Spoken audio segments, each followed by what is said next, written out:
parkinggo.com or just download their app in the Play Store. They're ready for you 24/7, 365 days a year for your airport parking needs. Come see how easy and hassle-free airport parking can really be at Park and Go. Nugget Bills, nuggets all the way. Hi, I'm Kylie. I'm John. And I'm Garrison. And a little thing we love about the 30-count Chick-fil-A nuggets is sharing them when we cut down the Christmas tree. We will pack the car with gifts. And of course, we go and pick up our family's favorite nuggets. Every nugget is tasty times quadrillion. And we get all the sides. Yeah, the ooey gooey mac and cheese is a big hit. Share the nuggets, share the joy. Order the 30-count Chick-fil-A nuggets on the Chick-fil-A app. Real guests paid for their testimonials. With other language learning apps, I was just playing games. I wasn't really learning. Babbel's different. Babbel was designed by over 200 language learning experts to be the most effective way to learn another language. Every time I open the app, I can choose to work on my writing, speaking, or listening. And it saves my mistakes for me to review, so I'm constantly improving. Before Babbel, I thought I just wasn't good with languages. But now I'm speaking French. Tout ça, c'est grâce à Babbel. Save up to 50% on your Babbel subscription when you sign up at Babbel.com. Babbel.com. From the ESPN studio, presented by Ortho Virginia. Find one of Ortho Virginia's orthopedic locations at orthovirginia.com. W291CL Lakeside Richmond. WURV HD2 Richmond. We are 1061 ESPN. Richmond, it's time to get your morning going. Richmond Sports Talk by Richmond sports fans. This is Fitz the Bill with Jack Fitzpatrick. All live from the capital of the Commonwealth, where sharp analysis, your cause, and Richmond always come first. If it's making headlines locally or nationally, we're breaking it down. Now, I'm gonna take my time to Solid Beach. Live from the capital of the Commonwealth, Fitz the Bill with your host, Jack Fitzpatrick. Good Wednesday morning, December 10th. Appreciate you clocking in, getting your day started with us right here on 1061 ESPN Richmond and Fitz the Bill. We're on ESPN Richmond, the ESPN Richmond app, and ESPNRichmond.com. Also streaming live on Facebook, Twitter, and YouTube. If you want to watch the stream, just type in ESPN Richmond. We'll pop right on up, and you can watch the stream live. And if you're watching the stream live, you can see a new hat being sported. We got Fitz the Bill branded hats thanks to the Logo Company Apparel. And we worked with Tom over there at Logo Company Apparel to put together this hat, and it is fantastic. I love it. We'll be giving out these hats to our players of the game for the high school football state championships this weekend. And Logo Company Apparel are Richmond's imprint exports, looking to give your brand a boost. With Logo Company Apparel, you can get small town attention and big time quality screen printed tees, embroidered polos, embroidered hats, custom uniforms, promo items. They handle it all fast, locally, and with a nice personal touch. Need uniforms for your team, swag for an event, custom apparel that truly represents your brand? Call 804-737-4141 or visit them at 3963 Deep Rock Road in Richmond. That's Logo Company Apparel, where your brand looks its best. And we absolutely love these hats that we've got. We're excited to start handing them out as our kind of player of the game type of thing that we've got going on for our Talk of the Town games of the week.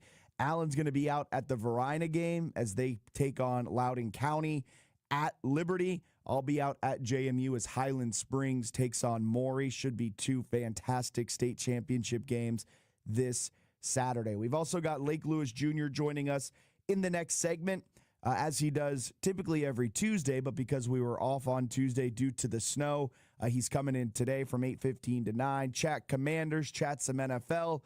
Really looking forward to it, but we've got to start off this Wednesday like we do every Wednesday, bringing on an Ortho Virginia surgeon. This week, it's Dr. Tate Hepper. We caught up with him yesterday. I got a little pre-recorded stuff in because his schedule was a little busy. So Dr. Tate Hepper, he does hands, wrists, elbows, all things that are very much in the news right now. So it was great to catch up with Dr. Hepper from Ortho Virginia. Here's our conversation. Weekly Ortho Virginia segment on this Wednesday morning, joined now by Dr. Tate Hepper from Ortho Virginia. Dr. Hepper, thank you so much for taking some time out of your day. My pleasure. Thank you for having me. Of course. I just want to start. Are you staying warm, staying safe in the streets with all the snow out there? Good, actually. I just had to drive from one of our other offices, and it's warming up and the roads seem fine. So yeah, this morning was a little dicey, but it looks good now. Yeah, it was a sheet of ice where I live, and it has warmed up quite nice, or at least sunned up, I'll say, quite nicely. I want to start here. How do you keep up with new research and assess new technology and procedures for treating wrist injuries? Because you work with wrist, hand, and elbow, which we'll get into in a little bit. Quite topical in the world of football. Right. Yeah, I mean, still the best way to keep up with that stuff is through medical journals. And for me, that's most commonly the Journal of Hand Surgery, which is published by the American Society for Surgery of the Hand. And that's definitely the best way to get the most up-to-date science, so that things actually work. If you're talking about techniques, that can be a little tricky to learn by reading a journal, obviously. And so for most of that stuff, I rely on knowing people in the field, and I'll go and watch somebody do something if they've got a new technique or something like that. Dr. Heber from Ortho Virginia joining us this Wednesday morning. And I mentioned it there. You're not working specifically with these athletes, of course, just using your expertise to kind of help us make sense of a lot of the injuries we've seen. We saw Justin Herbert on Monday Night Football battling through a hand injury. And I kind of want to start with that because Justin Herbert, quarterback for the Los Angeles Chargers, he underwent hand surgery 6 days prior to the game. And as a normal person who, when I have surgery, it takes me weeks to bounce back. How does he have surgery 6 days prior and bounces back to play in an NFL game? That's a great question. And, some of it is that they will be very aggressive with surgical procedures for, professional athletes to get them back playing sooner. So that might be an injury that the average person would elect not to have surgery for and just let heal. And then if that's the case, you're going to have to be immobilized and not active for a longer period of time.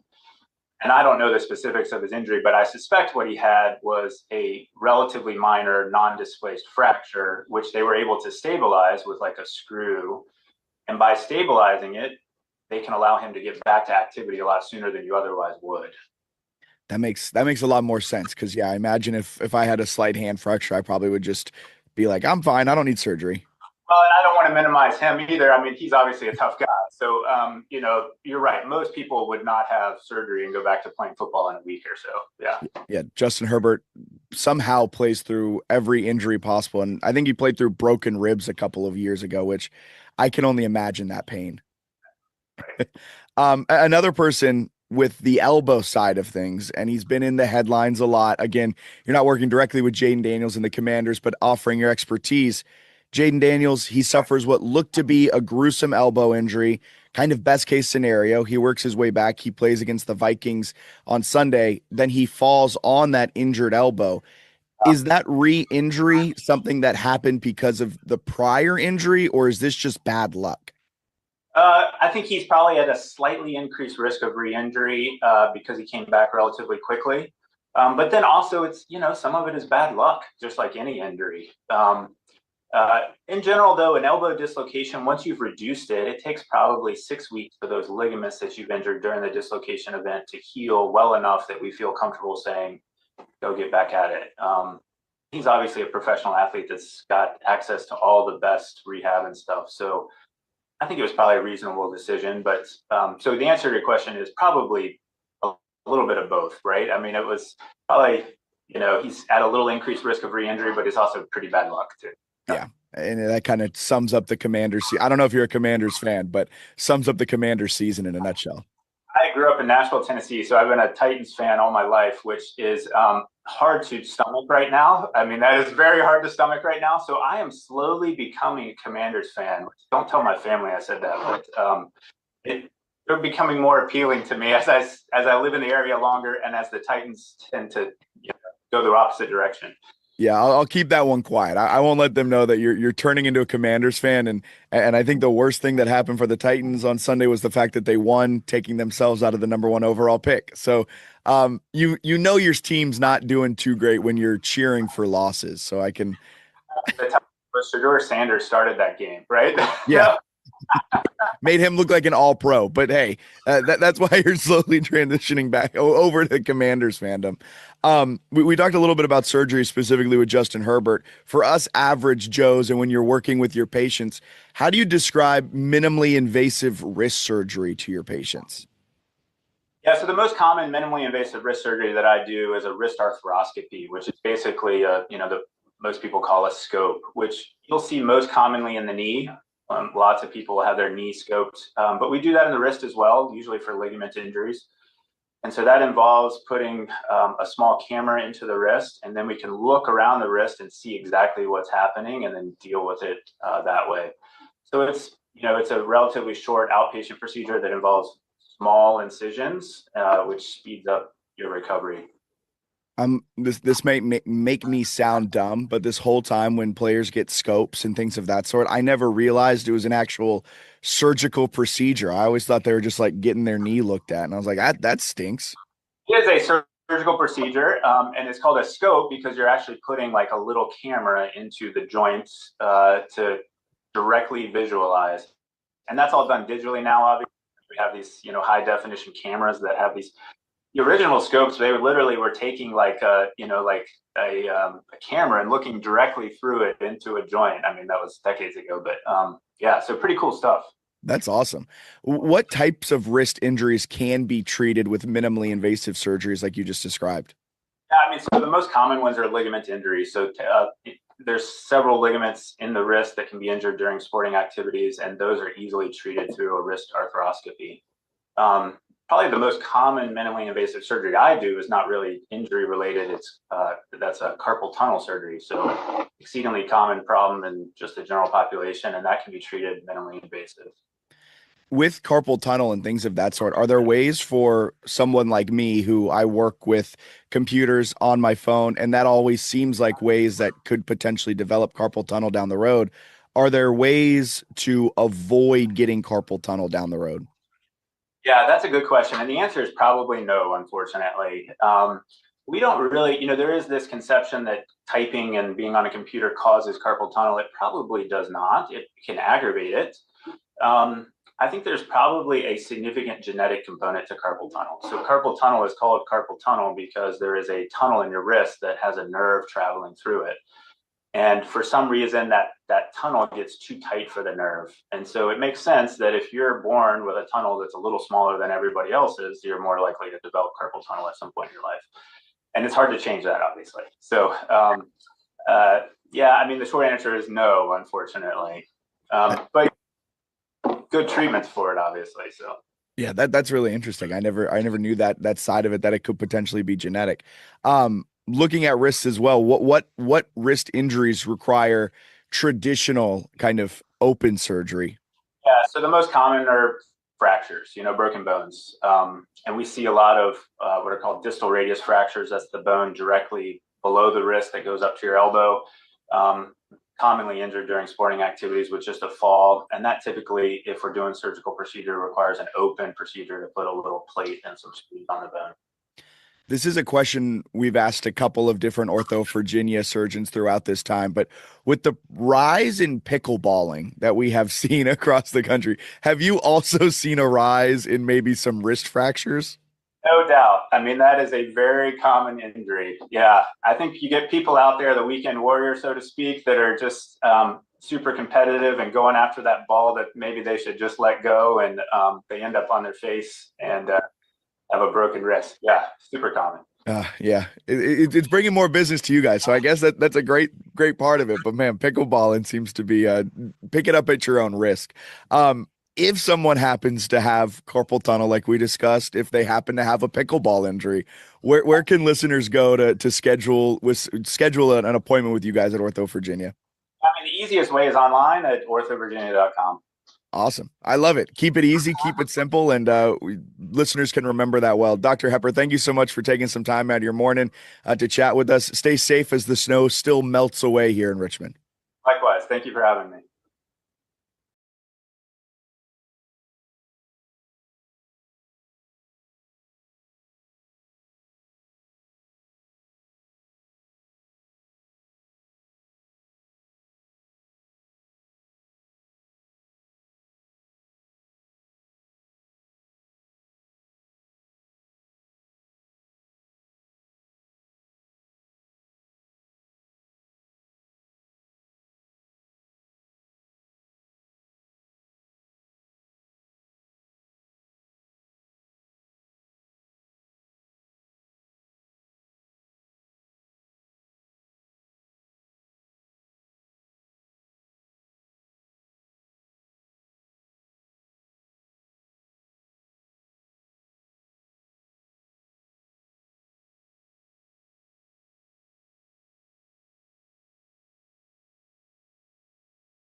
improving. Before Babbel, I thought I just wasn't good with languages, but now I'm speaking French. Tout ça, c'est grâce à Babbel. Save up to 50% on your Babbel subscription when you sign up at Babbel.com. BABBEL.com.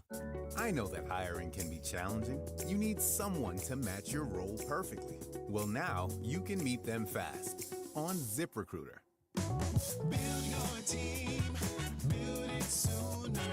Meet your match on ZipRecruiter. Just head to ZipRecruiter.com/free right now to try it for free. That's ZipRecruiter.com/free. Meet your match on ZipRecruiter. Try it free. At American Red Cross, we depend on your end-of-year donations to provide relief during emergencies and care for families in need. Visit redcross.org to make a donation that will change a life. 1061 ESPN Traffic. Expect bumper-to-bumper traffic heading east on 64 between Staples Mill Road and 195. Heading north on 288, we're also seeing some delays between Huguenot Trail and Patterson Avenue.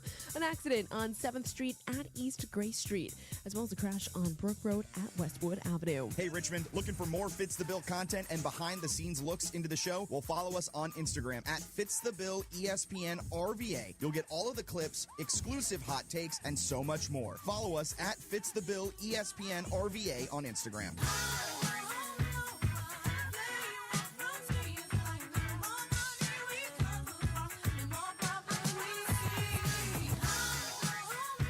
Welcome back in. Fitz the Bill. Lake Lewis Jr. joining us in hour number 2 for the full second hour. You do not want to miss that. We've got to talk a little bit about the college football playoff. And I know you're probably hitting your head against the wall. Jack, everyone's talking about it. It's been the number one topic for the last 48, 72 hours. And I understand it. I've gotten into a couple of Twitter spats already with it. I stay off Twitter. Maybe I dropped a couple of choice words on Twitter that I'm not allowed to say on the radio. However, the dopamine hit from that has been amazing, Alan. I've gotten over 1,000 likes on it, and maybe I should start cursing more on Twitter. No, I didn't get a big bump off of arguing with people.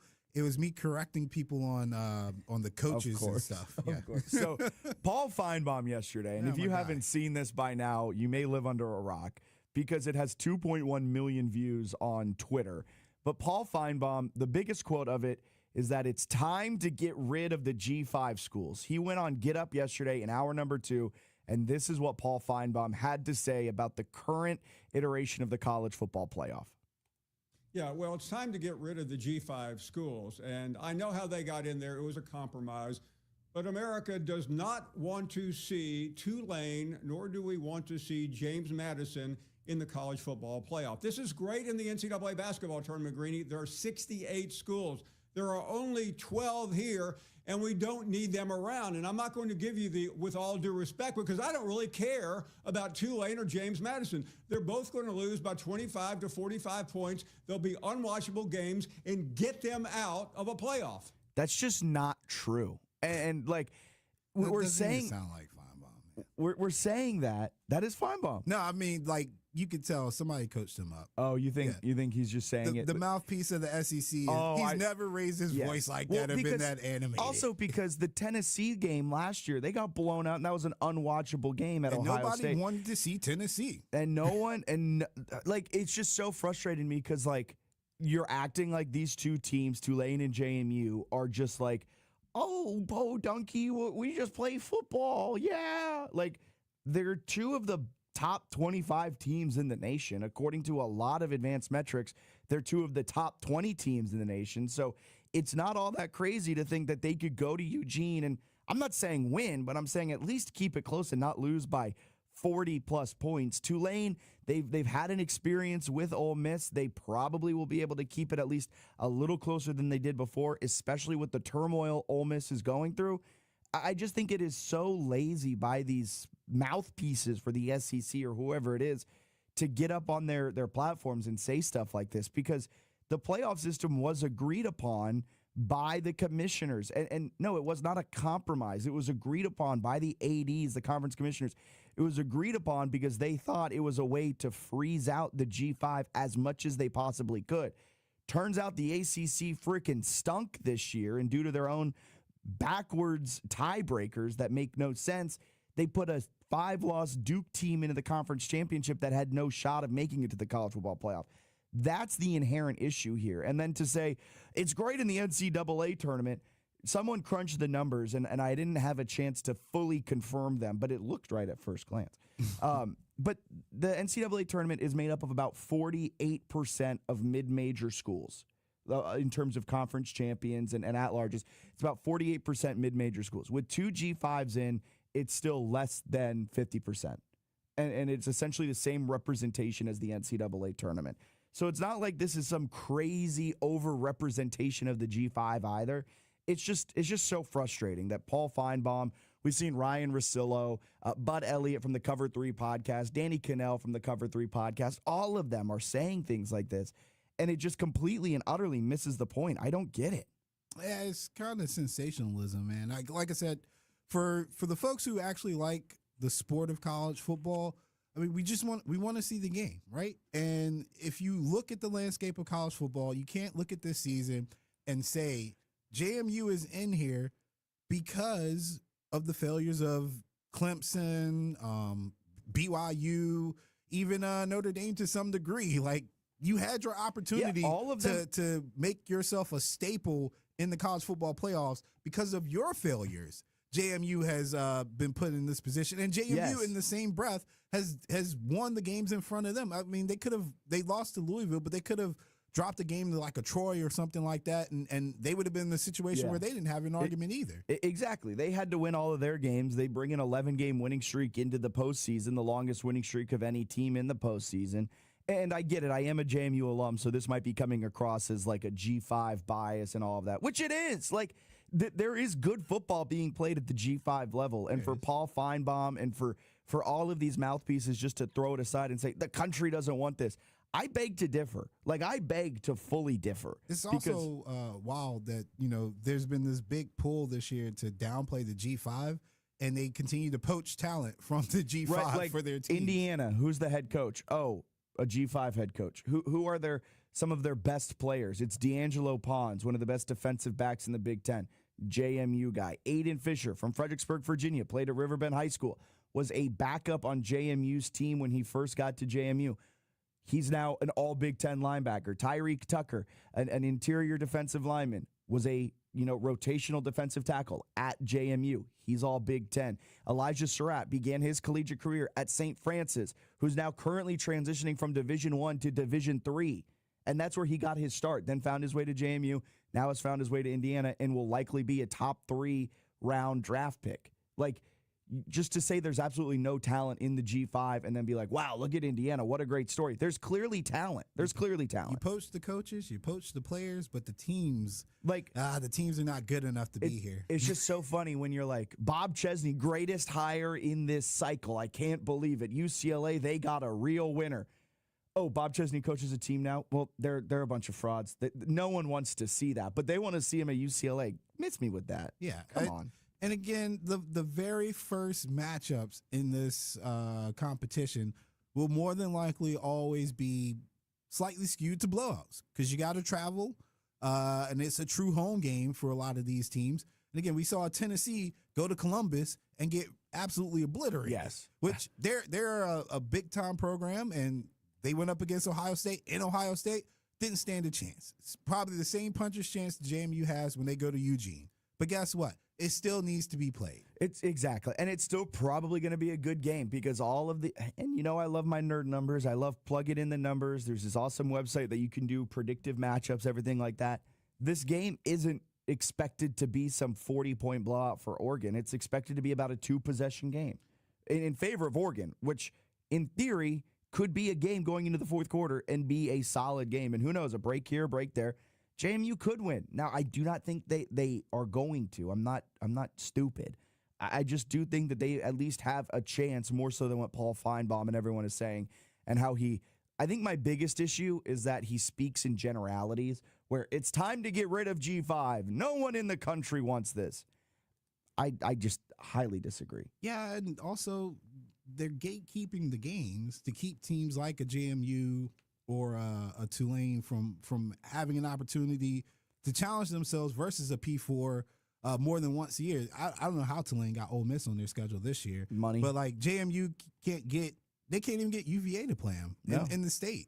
So it's and they've been trying to get Virginia Tech ever since they beat them back in, what was that, 2000? And as a JMU fan, I should know this. So I think it was 2010. It was the 2016 game. I don't know. But ever since then, they've been trying to get them to play. They had a game on the schedule this year. They then pushed it to next year. And the other difficult thing when scheduling so much in college football is that you're scheduling 10 years down the road. Yeah, so you can't tell. When you made the schedule with Virginia Tech, I made this joke on the JMU Sports News podcast we recorded yesterday, where when you made that game with Virginia Tech 10 years ago, Virginia Tech has been good, bad, good, bad, good, bad, and now they look to be good again. Like over that 10-year span, they have fluctuated back and forth.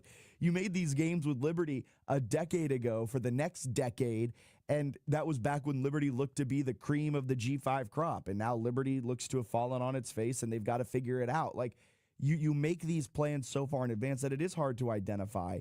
And it's hard to get something in return where JMU believes it is a top-end G5 team, and so maybe they could sign a 2-for-1 with a Duke, a 2-for-1 with a Maryland, a Penn State.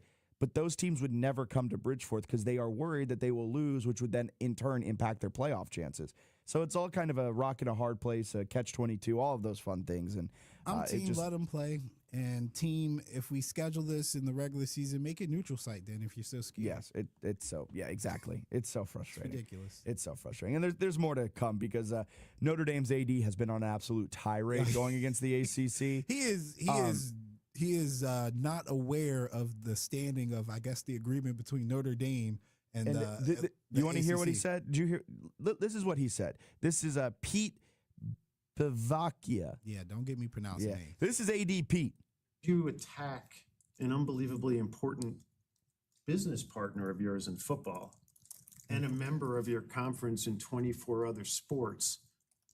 I'm one person. I don't see the logic in that. I know other leaders at the university didn't see the logic in that. And the ACC is important to us, and we're important to the ACC. Now, I understand they have to stand up for their teams in football. There it is, Pete. We just think there's other ways to do it.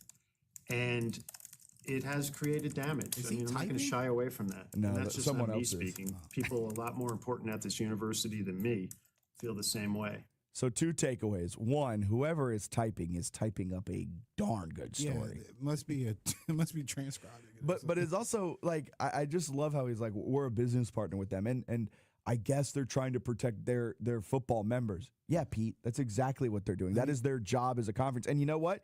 If you were in their conference, they would have been going to bat for you equally as hard because it would have meant. Let me see if I can get this right.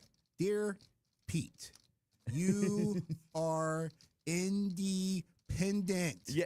Where's what allegiance? You're independent, and bro. the ACC has been like, hey, please join our conference. And they're like, no, we want to stay independent. Now he's like, well, now it hurts us that we're independent. Mind you, it's come out that there's a clause in the contract moving forward that Notre Dame will get in regardless, essentially, moving forward. There's a memorandum of understanding. So, like, it kicks in next year. It kicks in next year if they expand to 16 teams, and like Notre Dame has to check a couple of boxes they've checked almost every year for like the past decade. By default, they're that top they'll 12. just get in. Yeah. And now Pete's like, well, now I'm mad that this year we didn't get in. And it's like, you should have negotiated it for this year then. Or you should have beaten Miami or Texas A&M.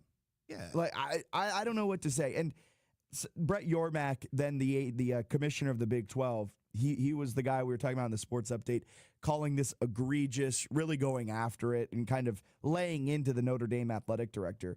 And one of the reasons he gave was because in 2020, during COVID, Brett Yormack, the Big 12 commissioner, claims that the ACC saved the Irish because the ACC extended an olive branch and allowed them to play a 10-game ACC schedule in which the Fighting Irish went 9-0 in league play. The ACC allowed them to play in the ACC championship, and that got them to the number 4 seed in the college football playoff, which was 4-team at the time. Yeah, I had totally forgot about that. That is a very valid thing. Like, come on, AD Pete. They've already saved you. They saved you in 2020. That could have been an absolute horrible year in terms of revenue lost, in terms of potential impacts to recruiting, all of that. They extended an olive branch to you and helped you and let you play in their championship game.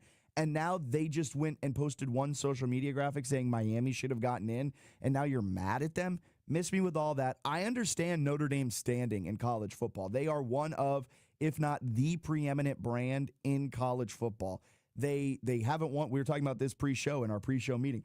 Mind you, they haven't won a national championship since 1988, but they are still at the forefront of everyone's conversation. Yeah. They're everyone's favorite team. They're probably they're America's team of college football. They still have the best TV deal. They've got their own TV deal on NBC, all of that. I understand it. But for them to throw this type of tantrum, to me, is just like, especially with what the ACC has done with you, I would be worried that the ACC may tear up that little scheduling agreement, that scheduling contract that they've had for the last 10 years or so, and be like, all right, Notre Dame, go figure it out yourself. Yeah, the value for Notre Dame as a athletic entity is in football. So I'm sure they appreciate it to some extent that they got this agreement where they'll play a certain amount of teams, because it does help kind of bolster like a Clemson schedule or something like that from time to time. But I completely forgot about 2020. That definitely makes you look like you're just ridiculous. Yeah, exactly.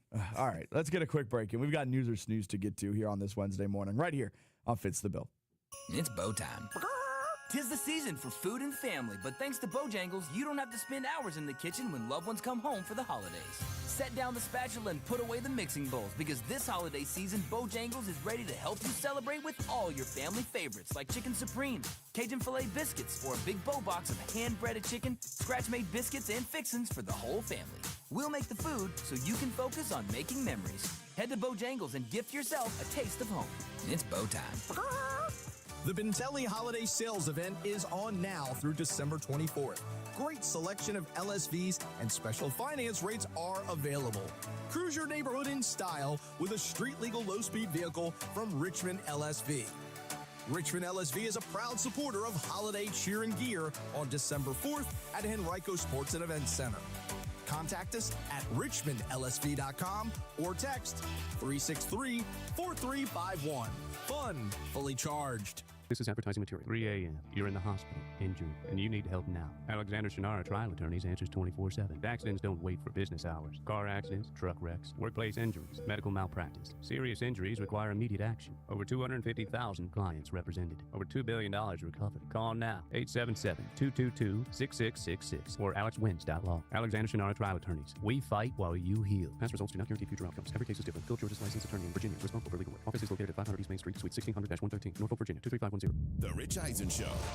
It's not working right now. Geno, is he the quarterback of the future? That's the tough thing, is when you have 2 wins entering week 12 and your quarterback of the future is most likely not on the roster. And it's laudatory that you've got a coach who's taking the credit because he's trying to protect the quarterback, who's taking the blame because he wants to protect the coach. That's all admirable. But when it comes down to it, what does Tom Brady think of it? The Rich Eisen Show, from noon to 3 Eastern on ESPN Radio, ESPN Plus, and on Disney Plus.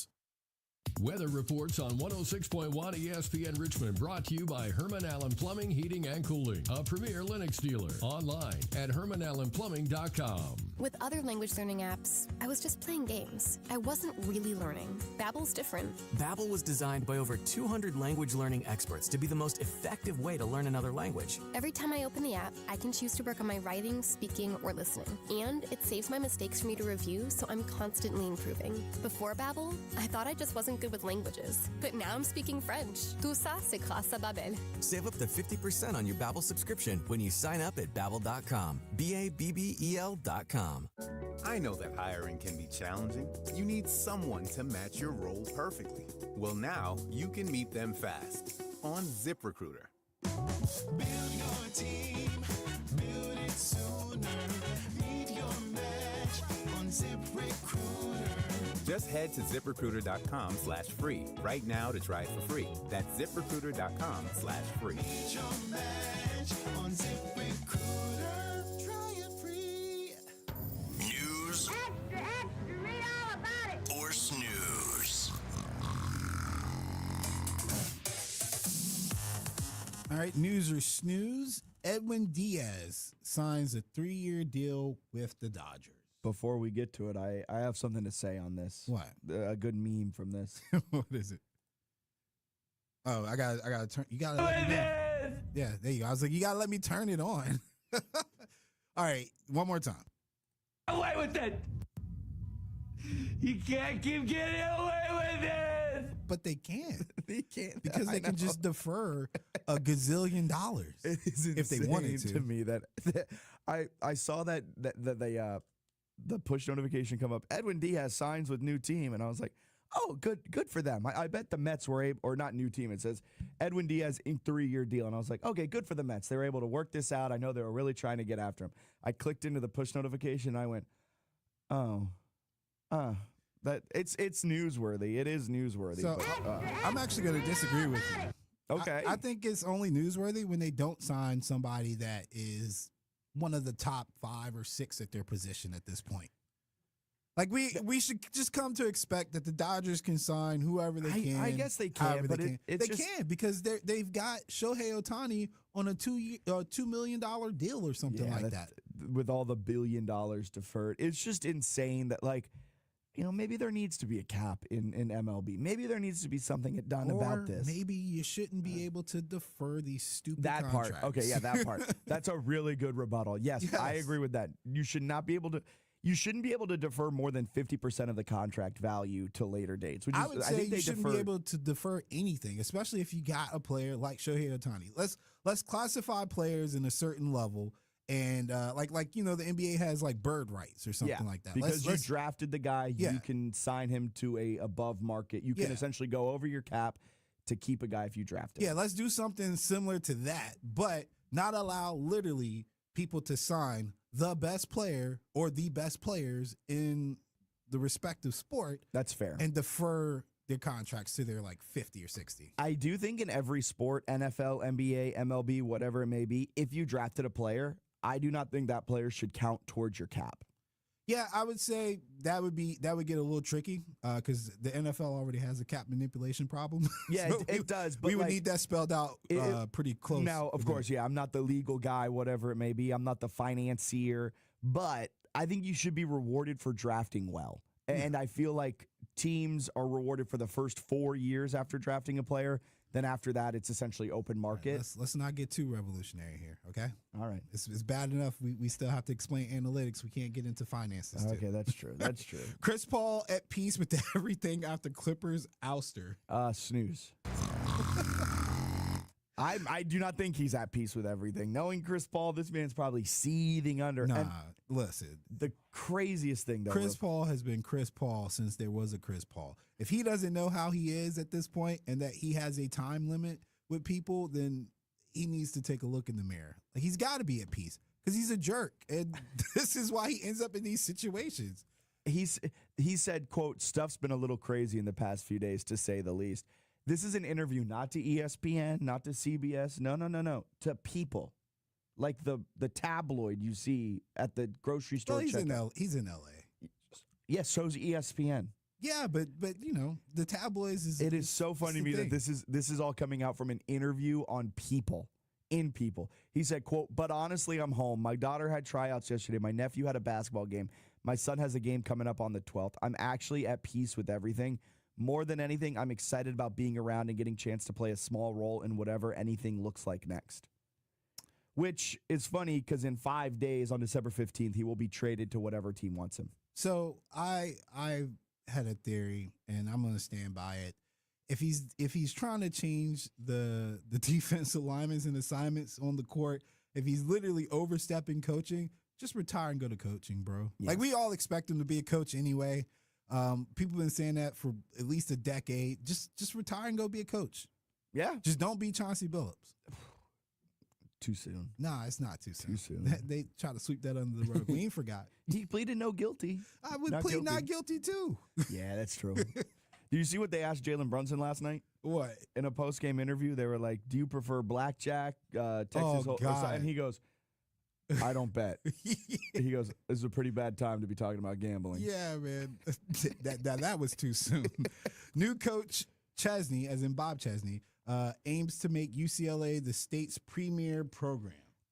Newsworthy? I gotta disagree with you on this one. Because I'm pretty sure those are the exact words he used when he had the JMU introductory press conference 2 years ago. All right, I'll give you that. I was going to say snoozeworthy because what is he supposed to say? Yeah, could you imagine if he's like, we're here to be the city's second best program. We're here to do the best job that we can.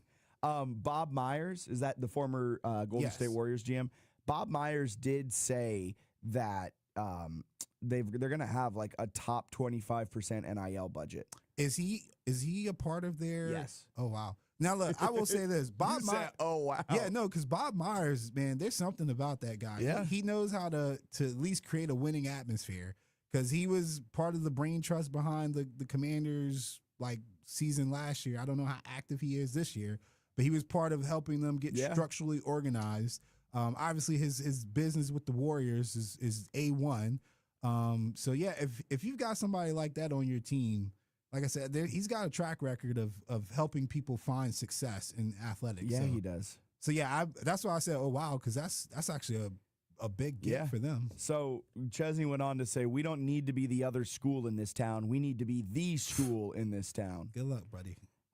Hey, just for the record, you know who they won't have support from? Troy Aikman. Oh, yeah. Troy Aikman went on and said, I think he's the reason why Nico's at UCLA. I think he offered up a big amount of money for that was Dante. He was involved with Dante Moore. Yeah, from the Reddit investigation, I had to give him credit. It seems like that was Dante Moore that he was because he was there for a year and then he left. But what Troy failed to mention is that Dante basically left because Chip Kelly left. So Dante was there in 2023. Kelly left February 2024, and then Dante went to Oregon in 2024. So I'm like, yeah, he didn't stay longer than a year because his coach left. Yeah. And at this point in college athletics, you're not committing to a program as much as you are committing to a coach. So with UCLA, apparently the reports are coming out that Bob Chesney will make $6.75 million a year, which is a far cry from, I believe, his $750,000 salary from this year. Yeah. Just off the top of my head, I feel like every time JMU has ended up in this situation where they have to up the ante on signing a coach, like their cap is like $3 million. That's more than their cap, yeah. Okay, all right. Well, JMU reportedly, offered Chesney around $1 million, 1.5. Wow. I imagine to try and keep him. They just don't have the same funds. And it's fine. Be a stepping stone. Look at VCU. Again, I really think the comparison of the VCU of football is accurate and something I don't know how JMU fans feel about. I wouldn't shy away from it as long as you keep consistently hiring good guys. Yeah. Like, we'll see what happens with Napier, but he had G5 success. Tremendous G5 success. I think Florida just got away from him a little bit. I think he'll be fine at this level of competition, but we'll see. It should be very fascinating to see how it plays out. Plus, Florida paying him $2.5 million every year for the next 4 or 5 years. Yeah, so we'll help keep him there. He may keep there. Yeah, exactly. You can give him a little less, and then Florida be footing the bill as well. On top of the fact that they paid Billy Napier a lump sum of $10 million right when they fired him. So Billy Napier's set money-wise, and maybe he'll stick around for like 5 years or so. Let's get a break in. We'll be back to wrap up this first hour of Fitz the Bill on 106.1 ESPN Richmond. Traffic reports on 106.1 ESPN Richmond, brought to you by Herman Allen Plumbing, Heating, and Cooling, a premier Lennox dealer. Online at HermanAllenPlumbing.com. Every day, the team at Robinson's Plumbing Service shows up with one goal: to help someone. Sometimes it's a family with no hot water. Sometimes it's a homeowner staring down a clogged kitchen sink. But what you may not see is how these everyday fixes help fuel something bigger. Acts of kindness and support, reaching people throughout our community. This past year, your service calls helped Robinson's continue its commitment to local programs that make life better for our neighbors. Not with fanfare, not with headlines, just with steady, year-round giving. Because that's who we are. As we look ahead to a new year, we're excited to keep building, serving, and giving together. And if you're a plumber who wants to be a part of a team that cares as much about people as pipes, there's a place for you here. Thank you for letting Robinsons be part of your home and part of a stronger, kinder Richmond. Give us a call at 794-0918. Merry Christmas and a bright, hopeful new year from everyone at Robinson's Plumbing Service. Constipation with belly pain that keeps coming back and back and back. If your symptoms keep coming back, talk to your doctor. It could be irritable bowel syndrome with constipation or IBS-C. Linzess could help you get ahead of it. Linzess linaclotide is a prescription medicine that treats IBS-C in adults. It's not a laxative. It's a once-daily pill that helps you get ahead of your symptoms. It's proven to help you have more frequent and complete bowel movements and helps relieve overall abdominal symptoms, belly pain, discomfort, and bloating. These symptoms were studied in combination, not individually. Do not give Linzess to children less than 2. It may harm them. Do not take Linzess if you have a bowel blockage. Get immediate help if you develop unusual or severe stomach pain, especially with bloody or black stools. The most common side effect is diarrhea, sometimes severe. If it's severe, stop taking Linzess and call your doctor right away. Other side effects include gas, stomach area pain, and swelling. Talk to your doctor and say yes to Linzess. Learn more at linzess.com or call 1-800-LINZESS. Wrap up your workday with Matt Josephs and Bob Black from 3 until 6 p.m. Live interviews, breaking news, and real talk about Richmond sports. Your business can be part of the conversation. Own the afternoon on 106.1 ESPN Richmond, where Richmond talks sports. Call 804-330-5700 or email espnrva@summitmediacorp.com.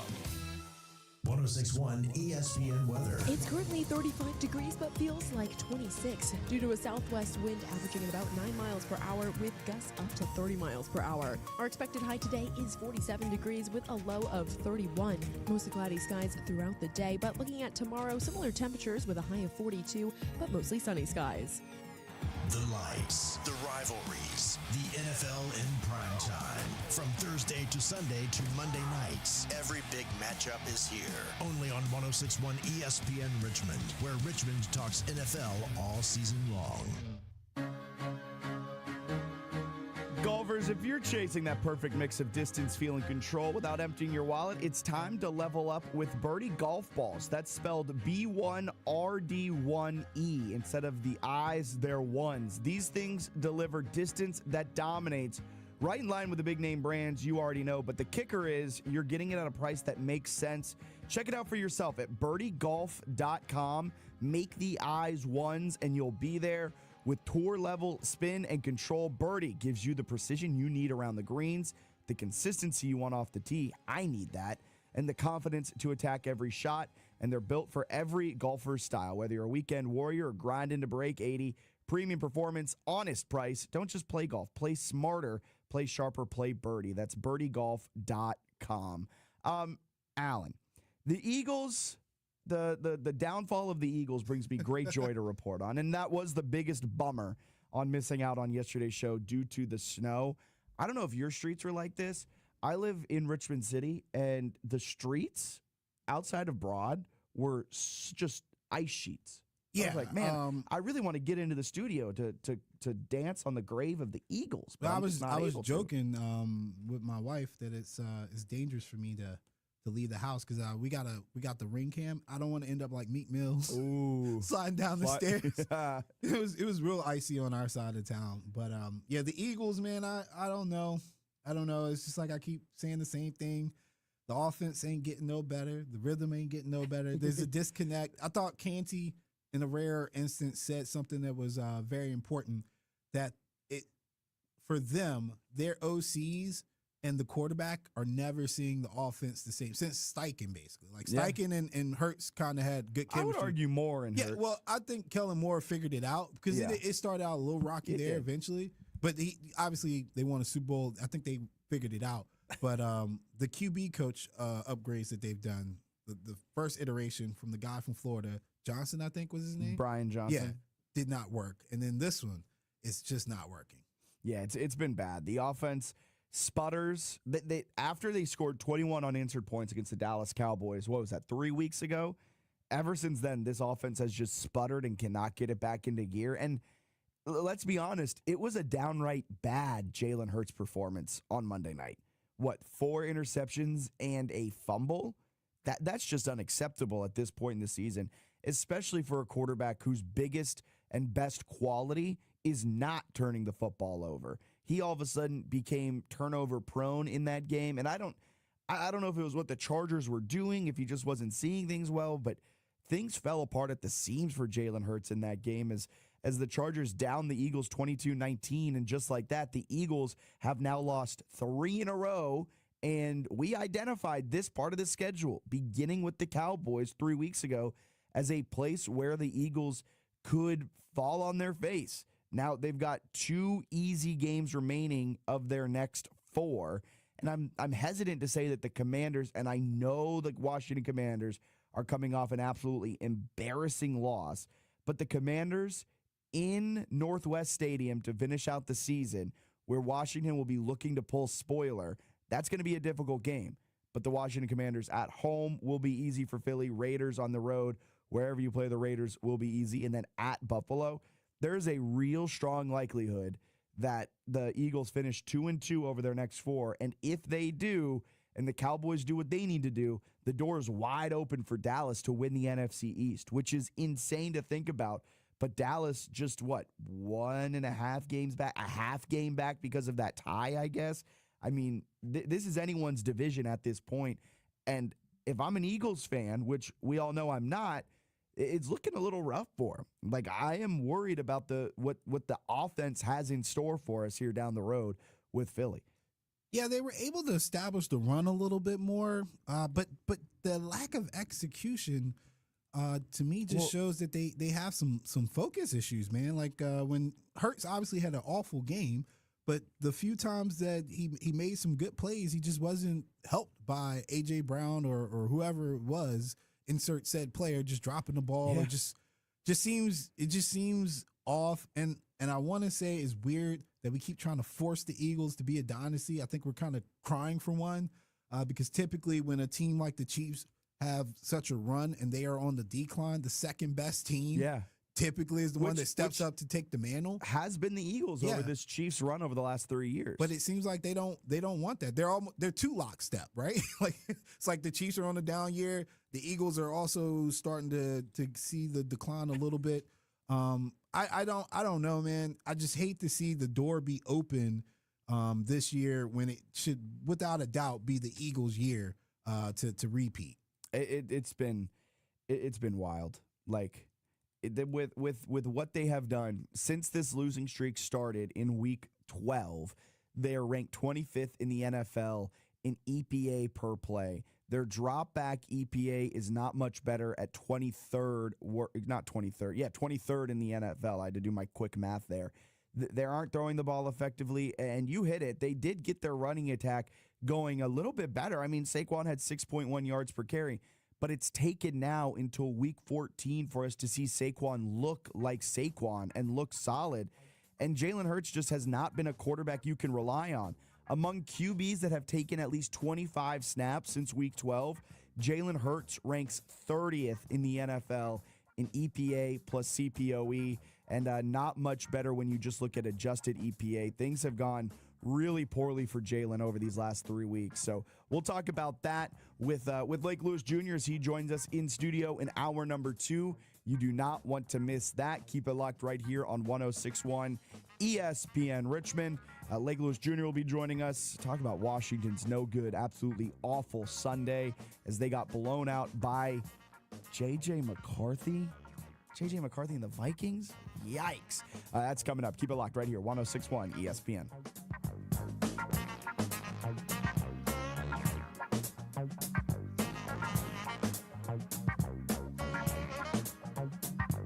From Northwest Stadium to tailgates, Tuesday insiders and weekly deep dives, Raise and Hail is Richmond's Commanders Connection.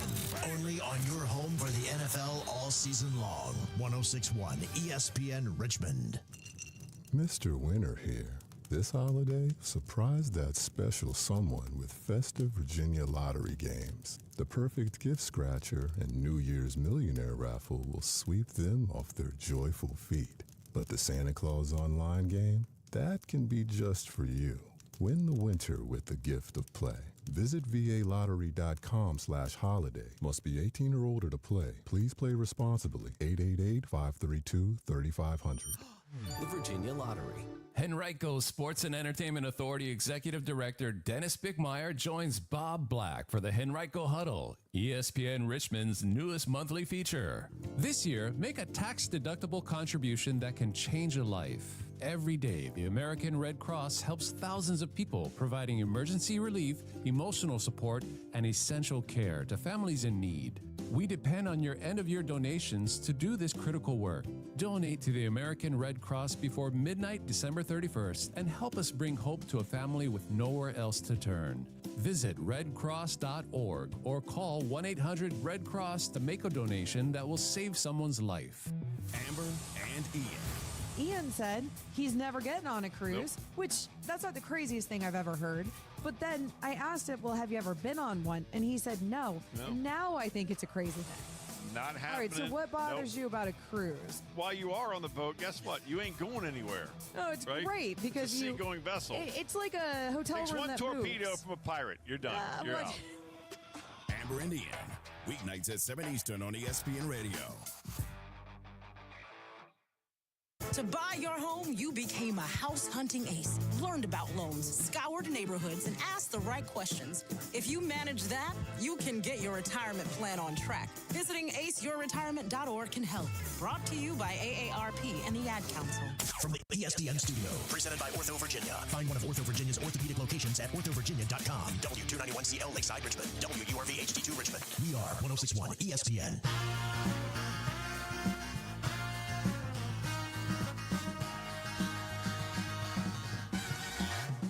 You're listening to the second hour of Fitz the Bill on 1061 ESPN. Welcome back in. Fitz the Bill here on 1061 ESPN Richmond. Over the break, we got a text in counter argument about the Eagles' loss on Monday night. How many other QBs in the league could have 5 turnovers and still have the game going to overtime? Not saying it wasn't a bad performance, but most teams with that many turnovers get blown out. I understand what the texter is saying. However, I think that's more of an indication of just how good the Eagles' defense is, which has been kind of the case this entire season. And if you look earlier this year, Sam Darnold, 4 turnovers against the Rams. Seattle had a field goal attempt to win it in regulation. And I'm not out here pounding my chest saying Sam Darnold's a top 10 QB in the NFL. So I see what you're saying with the counter argument.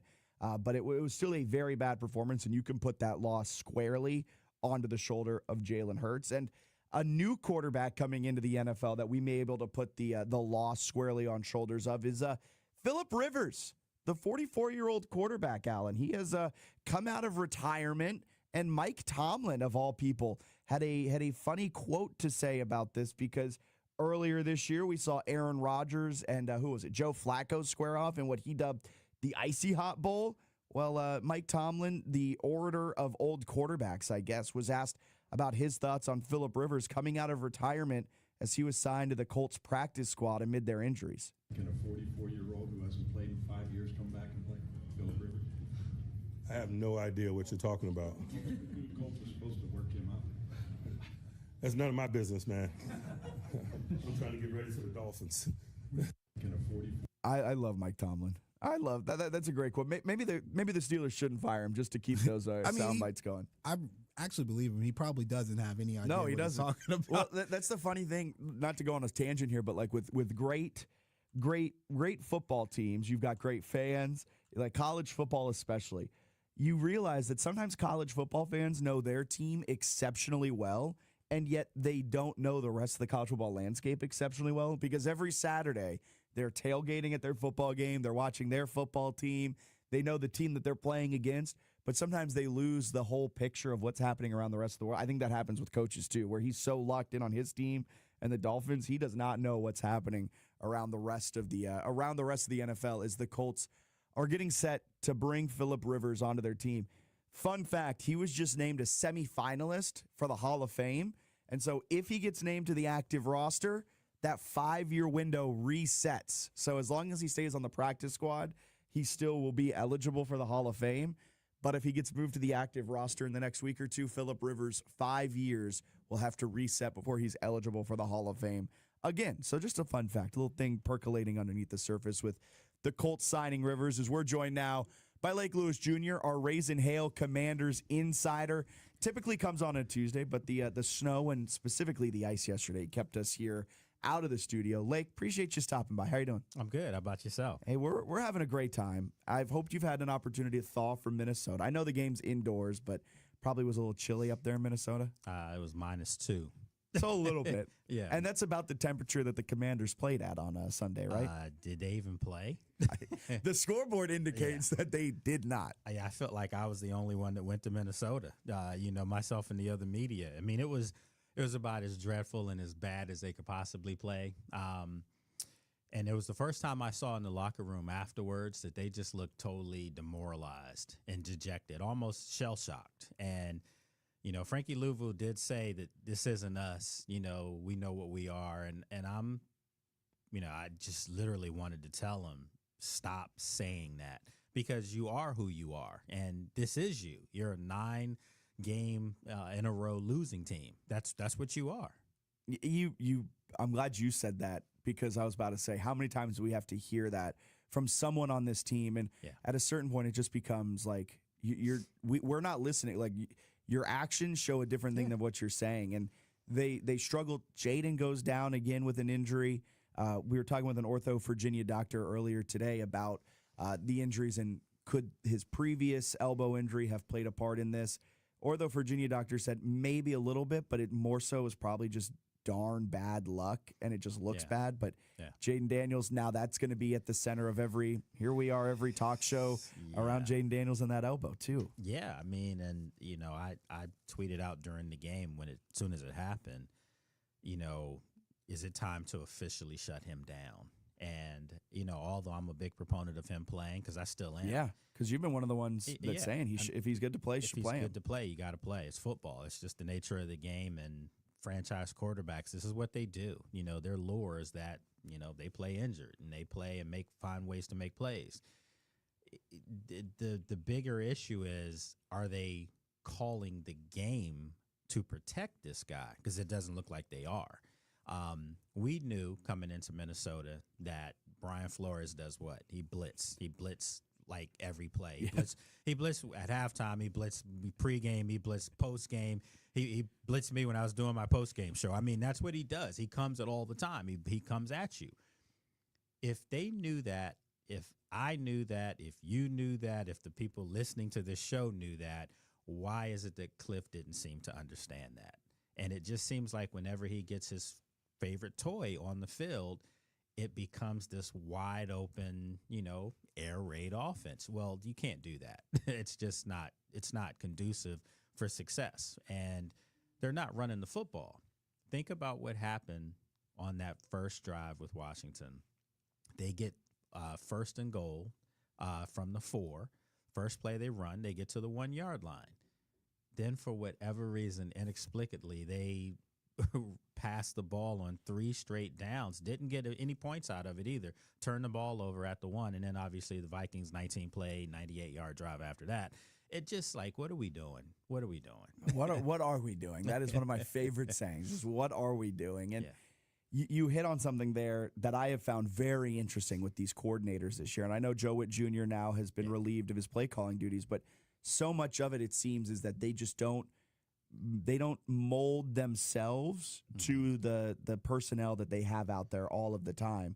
Cliff, it seems, is banging his head against the wall, and they're failing the same way that it seems like they fail each and every week. The defense was that way for quite some time. How do you think they fix that moving into next season? It's a pride issue. I mean, not to date myself here, but if you're listening right now and you know where I'm getting ready to go with this, you too will say you saw it work. And what I'm saying is, Joe Gibbs, when he first got to Washington, 1.0. Yeah. Well, I'm saying when Joe first got to Washington, he came from Dan Coryell's offense in San Diego. It was Air Coryell. All they did was pass that thing around with Dan Fouts and John Jefferson and all those guys. Man, I'm dating myself. But when Joe Gibbs got to Washington, that's what he wanted to do. He wanted to pass the football with Joe Theismann and the guys that he had at the time. And they had this bruiser behind him that was a fullback, John Riggins, number 44. And Joe Gibbs' offense had sputtered when it first started. And they started off 0-4, got to 2-6 or something like that. And he decided, you know what? this isn't working. We are having some success with the running game. Let's just run the football. A couple Super Bowls later, I mean, you see what happened. So my point is that Joe Gibbs figured out his way wasn't working. Let me try something else. And I think Cliff has to do that right now because in pockets it works. And I'm not saying nix your whole ideology of your offense, but I'm saying why not put your kid under center? You know, and why not put Jaden under center every now and then? Why not run the football conservatively over 25 times? Between Bill Krosky-Merritt and Chris Rodriguez, collectively, they had 17 touches for 84 yards. If I told you that that's what they had on the game, you probably would have thought they would be in the game. But it's the way he's running the football. It's just not smart. It feels like at times that there's so many toys, Cliff almost wants to try and figure out that he's like, well, I don't need to run it right now. I've got all of these other guys I can try and get the football. And it's like, well, sometimes you just got to turn around and you hand it off to your bell cow back, or in this case, your two bell cow backs, or whatever it is, and just let them go to work. And then from there, you can build off of it. And not to bring up the Seattle Seahawks, but it's something that they're one of the worst running teams in the NFL, but they run at one of the highest rates. Yeah. Because they're then able to build off of it and then get it to their stars like JSN. Cooper Kupp had a touchdown this last game. But like to see something like that from Cliff where you build from the rushing attack. And also, you know, and credit to Seattle because what they're doing also is they're running the football enough that their defense can get a rest. And when they come on the field, their defense is just smothering people. Well, that's what I'm saying. In a game like Washington had against Minnesota, in a game like they had against Seattle, in a game like they had against Detroit, if you see that your defense is incapable of stopping another team, why are you trying to make this a fast football game? Like, the game was fairly quick because, you know, the Vikings were running the football too. You know, people forgot about Aaron Jones, you know. So that's what I'm saying. It's like, are they trying to do complimentary football or what? Because my thing is, if I know my offense is sputtering, you know, I'm going to try to do something different. You can't get into a shootout in these games. I mean, my God, they made J.J. McCarthy look like Tom Brady. We all have hope now that J.J. McCarthy's a good quarterback. I mean, do we? No, we don't. I personally don't. 2 weeks ago, though, people were like, he might be the biggest bust we've ever seen at the quarterback position since Jamarcus Russell. Now he goes out there. Maybe it was, 3D thinking, galaxy brain type thought from Kevin O'Connell to put Max Brosmer in against the Seahawks, have Brosmer have one of the worst performances we've ever seen. And now JJ's in, and he scores 31 points against the Commanders. I tell you what, this will put things in perspective. I kid you not. In my hotel, literally, well, not my hotel, it was one of my colleagues' hotels because we all left our bags at their hotel.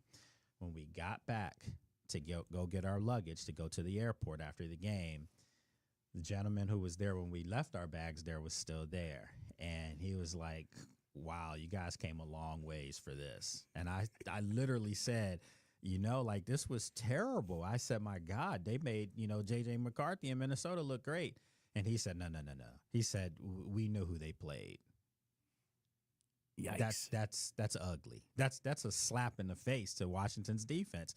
He said that they knew who who Minnesota played, and so they're still not sold on J.J. McCarthy. They just knew that Washington's defense was tragic. Yeah, but J.J. McCarthy looked fine. He looked the part. He did. But man, that whole scenario in Minnesota is going to be fascinating to see how it plays out now in this offseason. With J.J., is he your answer? Are you going to – how much leash do you give him? Because it's a roster overall. And I know everyone wants to hear about my fantasy football team, but as a Justin Jefferson fantasy football owner, he has done horrible damage to Justin Jefferson fantasy stock as well. Yeah, I still believe in Kevin O'Connell. He was when he was in Washington, he was the guy that I was hoping that Ron Rivera would make his offensive coordinator, and they didn't even interview him. Kevin told me that. So, the rest is history. But he's a really good quarterback coach. I mean, he's a guy he's a quarterback whisperer. Look at Sam Darnold. Look at Daniel Jones was in the building last year. An unfortunate end of the season there, but everything he's touched has normally fared well. And I think JJ is a good quarterback. I think when I say good, I think he's a professional quarterback that has a lot of building blocks that you can work with. He just needs confidence, and maybe that was the game. Maybe what he got, last week was he got that confidence that he needs. We'll find out this weekend, of course. Yeah, it'd be a good test for him. But for Washington, now looking at the end of their season, they've got Philly twice on their schedule. Yeah. Is there a spot? Is it week 18, the final week of the season? Is that when they break this losing streak? How do you see this season kind of ending out for Washington? It's I hate to say this because when I leave here today, I'm driving up for practice. It's tough to see these guys when you know them personally and you know that they're working hard. They really are. They're not up there drinking tea and all that stuff. I mean, they're out there working. And I think they feel like the results obviously will be better, should be better, but they haven't been better. And until I can see them win a game, I don't foresee them winning another game this year. I just don't, because they haven't shown me or anyone else that they can do that. I mean, 9 in a row is 9 in a row, no matter how you cut it. Yeah, that's not good. Right. That ain't good.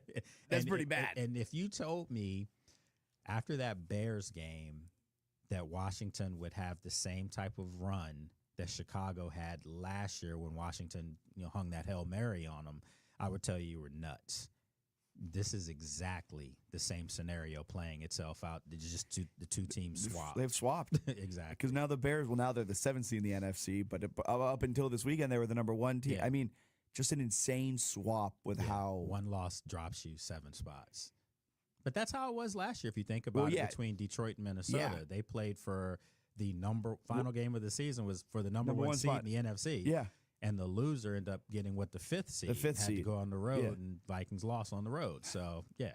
it is an insane swing. But even like comparing the Bears this year to the Commanders last year, just a wild swing of events. And now looking at it, I know we've got about a month left of the season, but going into this offseason, I know from here on out, it's probably going to be kind of almost dress rehearsals for some of the younger guys. Should be. As they try to figure out who's here, who's not. Luvu, does he come back? Wagner, all of these. I know Luvu's not an older guy, but he's kind of been lumped into that older guy thing. Yeah. How do you see them using their younger linebackers, their younger guys in general, as a dress rehearsal over these next couple of weeks? Well, I hope that, Ali Cajo and those guys, I hope they can get on the field. Kane Madrano, I'm still baffled as to why he's not been on the field, because these guys are athletic and they're fast. Maybe they don't understand playbooks yet. And I understand that some of the younger guys that has derailed their progress on the field. I know a guy like Tyler Owens had a tough time with the playbook. I know Ben Sennett had a tough time with the playbook on the offensive side of the ball. Well, I'm from the school of my coach should get me prepared to know something about the playbook. It doesn't have to be the whole thing. I mean, you don't walk into a chemistry class in college knowing you're going to ace that class. Well, some smarties do, but a guy like myself, no. I was just like, that's why I didn't take chemistry in college. I had to, yeah. But I was like, can you get through this? So the point being, though, if at the end of the semester you're failing because you don't understand any of the concepts, that's not good. And I think that that's what's going on here. Some of these young guys, maybe too much is being thrown at them, but you can't tell me that you can't craft 6-7 plays for these guys to show their talent on the field. They're going to have to craft more than 6-7 plays down the stretch for these guys, because you have to be in full-blown evaluation mode. I mean, you may have stolen some guys. Maybe you got lucky with, a Traylon Burks. Guess what? Traylon Burks, I don't think he got a rep on Sunday. After him being the talk of the town with that catch the week before. Inexcusable. It does feel like a coaching issue where it's, they may not know the whole playbook, but let's get them really good at these 4 concepts, and we may rotate them in for 10 plays a game, 25% of our snaps, whatever it might be. And if the ball comes their way, it comes their way. If it doesn't come their way, it doesn't come their way. But they get those game reps, and just so often we see these guys on. And I just think of a lot of the defenders where they're like, where are they? Yeah. Why haven't we seen them? And when they do come on, they flash because they're playing show downhill. You, absolutely. A guy like Jordan McGee, he's shown you at times. Yeah, he's going to get beat at times. He's young. That's just what happens. It's football. It's football. But you also see this guy just flying through everything and hitting people extremely hard. that's what you want to see. Yeah. So you find ways to get him on the field more, even if he's struggling to retain certain plays. And we've seen him out of position at times. That's just normal.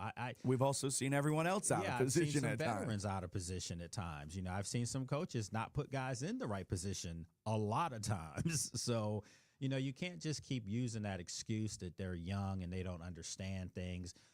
I understand that sometimes you start to notice maybe coaches feel like they're coaching for their jobs, so they're going to go with the main guys. If that's the case, that's not good, because that's a sign of something's not working here. Yeah.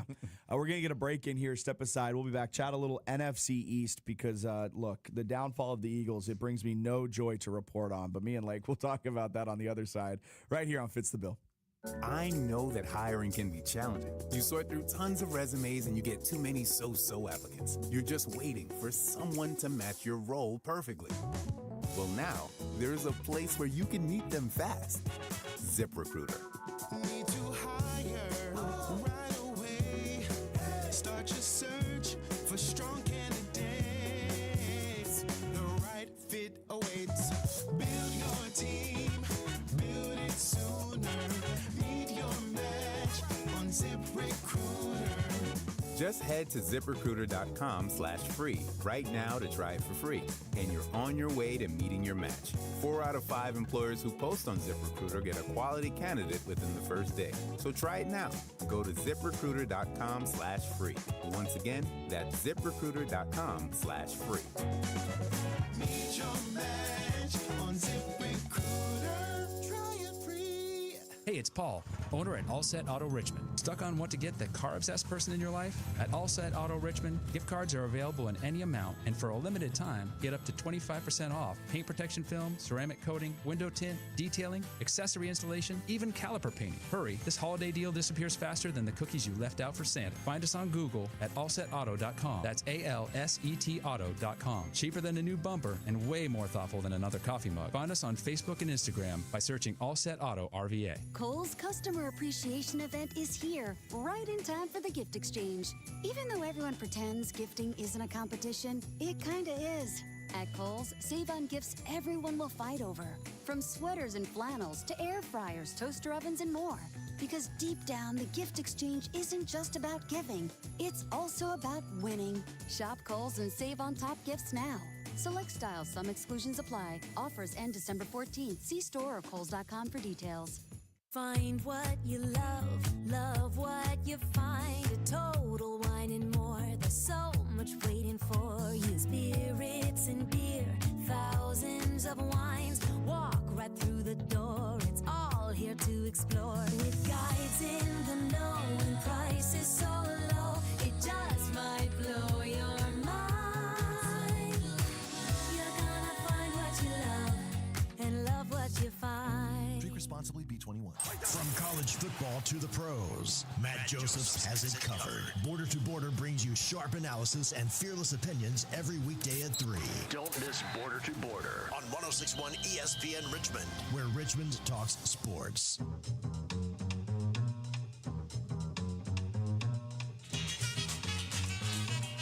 Welcome back in. Fitz the Bill on this Wednesday morning. We're joined now, Lake Lewis Jr., Raisin Hill Commanders Insider, CBS 6's Commanders Insider as well. Spent some time talking Commanders. I want to turn the attention over to the NFC East because me and you have differing opinions on how the season's going to end here in the NFC East. I have been adamant. Listeners may not be the most fond of me for it, but I am anti-Eagles. I'm on my anti-Eagles train, and it is just making me... It's giving me too much confidence now, the fact that they have lost 3 in a row, right? And you look at the schedule remaining, and for Philly, they've got home games against the Raiders and the Commanders, road games against the Commanders and the Bills. I look at the Dallas Cowboys, right? And you're right. We were talking about it off air. Dallas's offense is electric. Their defense leaves a lot to be desired, even after their trade deadline moves. But if Dallas wins out, which is a big if, and the Eagles go 2-2 down the stretch, just like that, the Cowboys win the NFC East. Saying it out loud doesn't sound so crazy. It doesn't. Until you say that they have to beat the Commanders have to win one of those games against the Eagles. So let me throw this scenario at you. Hit me. Please hit me. Why not Washington beating Dallas on Christmas Day? Then that throws everything out the window in Dallas. Exactly, and Dallas ain't winning anything. So you did, I mean, let's be honest. We said it. Washington winning any of their final games looks bleak. Yeah. To say the least. To beat Philly twice. They've only got to beat them once. Only have to beat them once. But which is still a huge ask. Because if anything, we have seen with the Commanders that performance against the Vikings. Well, let's just put it this way. That huge ask would have to be next weekend. Yes. Because they're not beating Philly in Philly. In Philly. Right. Exactly. Okay, so. Do you think Washington will have it put together in 2 weeks in net? Do you know what you're doing here right now? Stirring the pot? No, not just that. You're asking Washington's bitter rival. You're asking if you're a Cowboys fan, you're asking for your bitter rivalry to do you some justice to help your cause. Yep. And vice versa. Even if you're an Eagles fan. That's ugly. The Commanders are at the center of it, where the Eagles are going to be rooting for the Commanders on Christmas Day, which is just going to feel disgusting for Eagles fans. And then Cowboys fans are going to be rooting for the Commanders 2 more times this season. And not just lightly rooting, but the Cowboys fans need to aggressively root for the Commanders to win at least one of the remaining 2 games against the Eagles. What do you think Washington fans want more?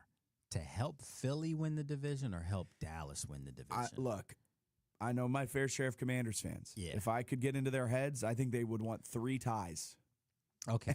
See, there we go. Now we're talking, because it's just hard for me to think that any of those scenarios are favorable for Washington fans. Because you know what Washington fans want right now? To be blunt, they want Washington to end up getting one of the top 2 picks in the draft. I was going to say, if anything, I might actually say the Commanders may just want to lose out, and they don't care who they're helping or hurting because they just want a good draft pick. And I think most fans are starting to go that route now. That's not, I don't say loser talk like tank. No, we're not talking about that. I think most fans, if you gave most Commanders fans a truth serum, they're going to tell you they want their team to play well.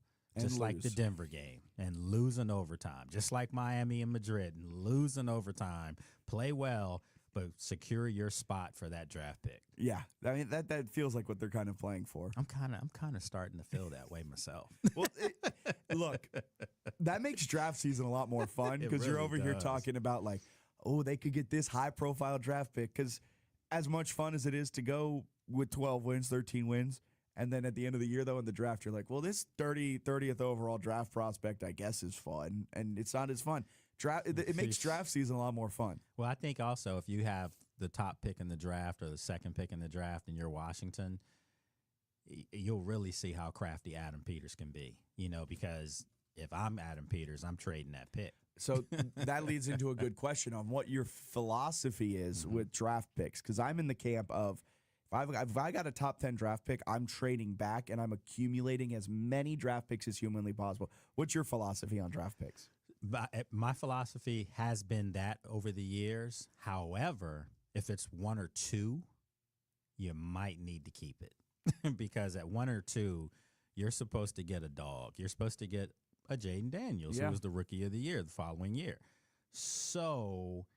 But if you're Washington and you also don't have a second-round draft pick and you see that there's some holes on this roster, I think you really have to take a hard look at trading back. If you can trade back, and I don't mean trade back to, I know I had a friend tell me, man, if I could trade back and I'm guaranteed to have the 32nd pick in the first round and the 33rd pick 32nd pick in the first round, 33rd pick in the second round, I'm doing it. I don't know about that.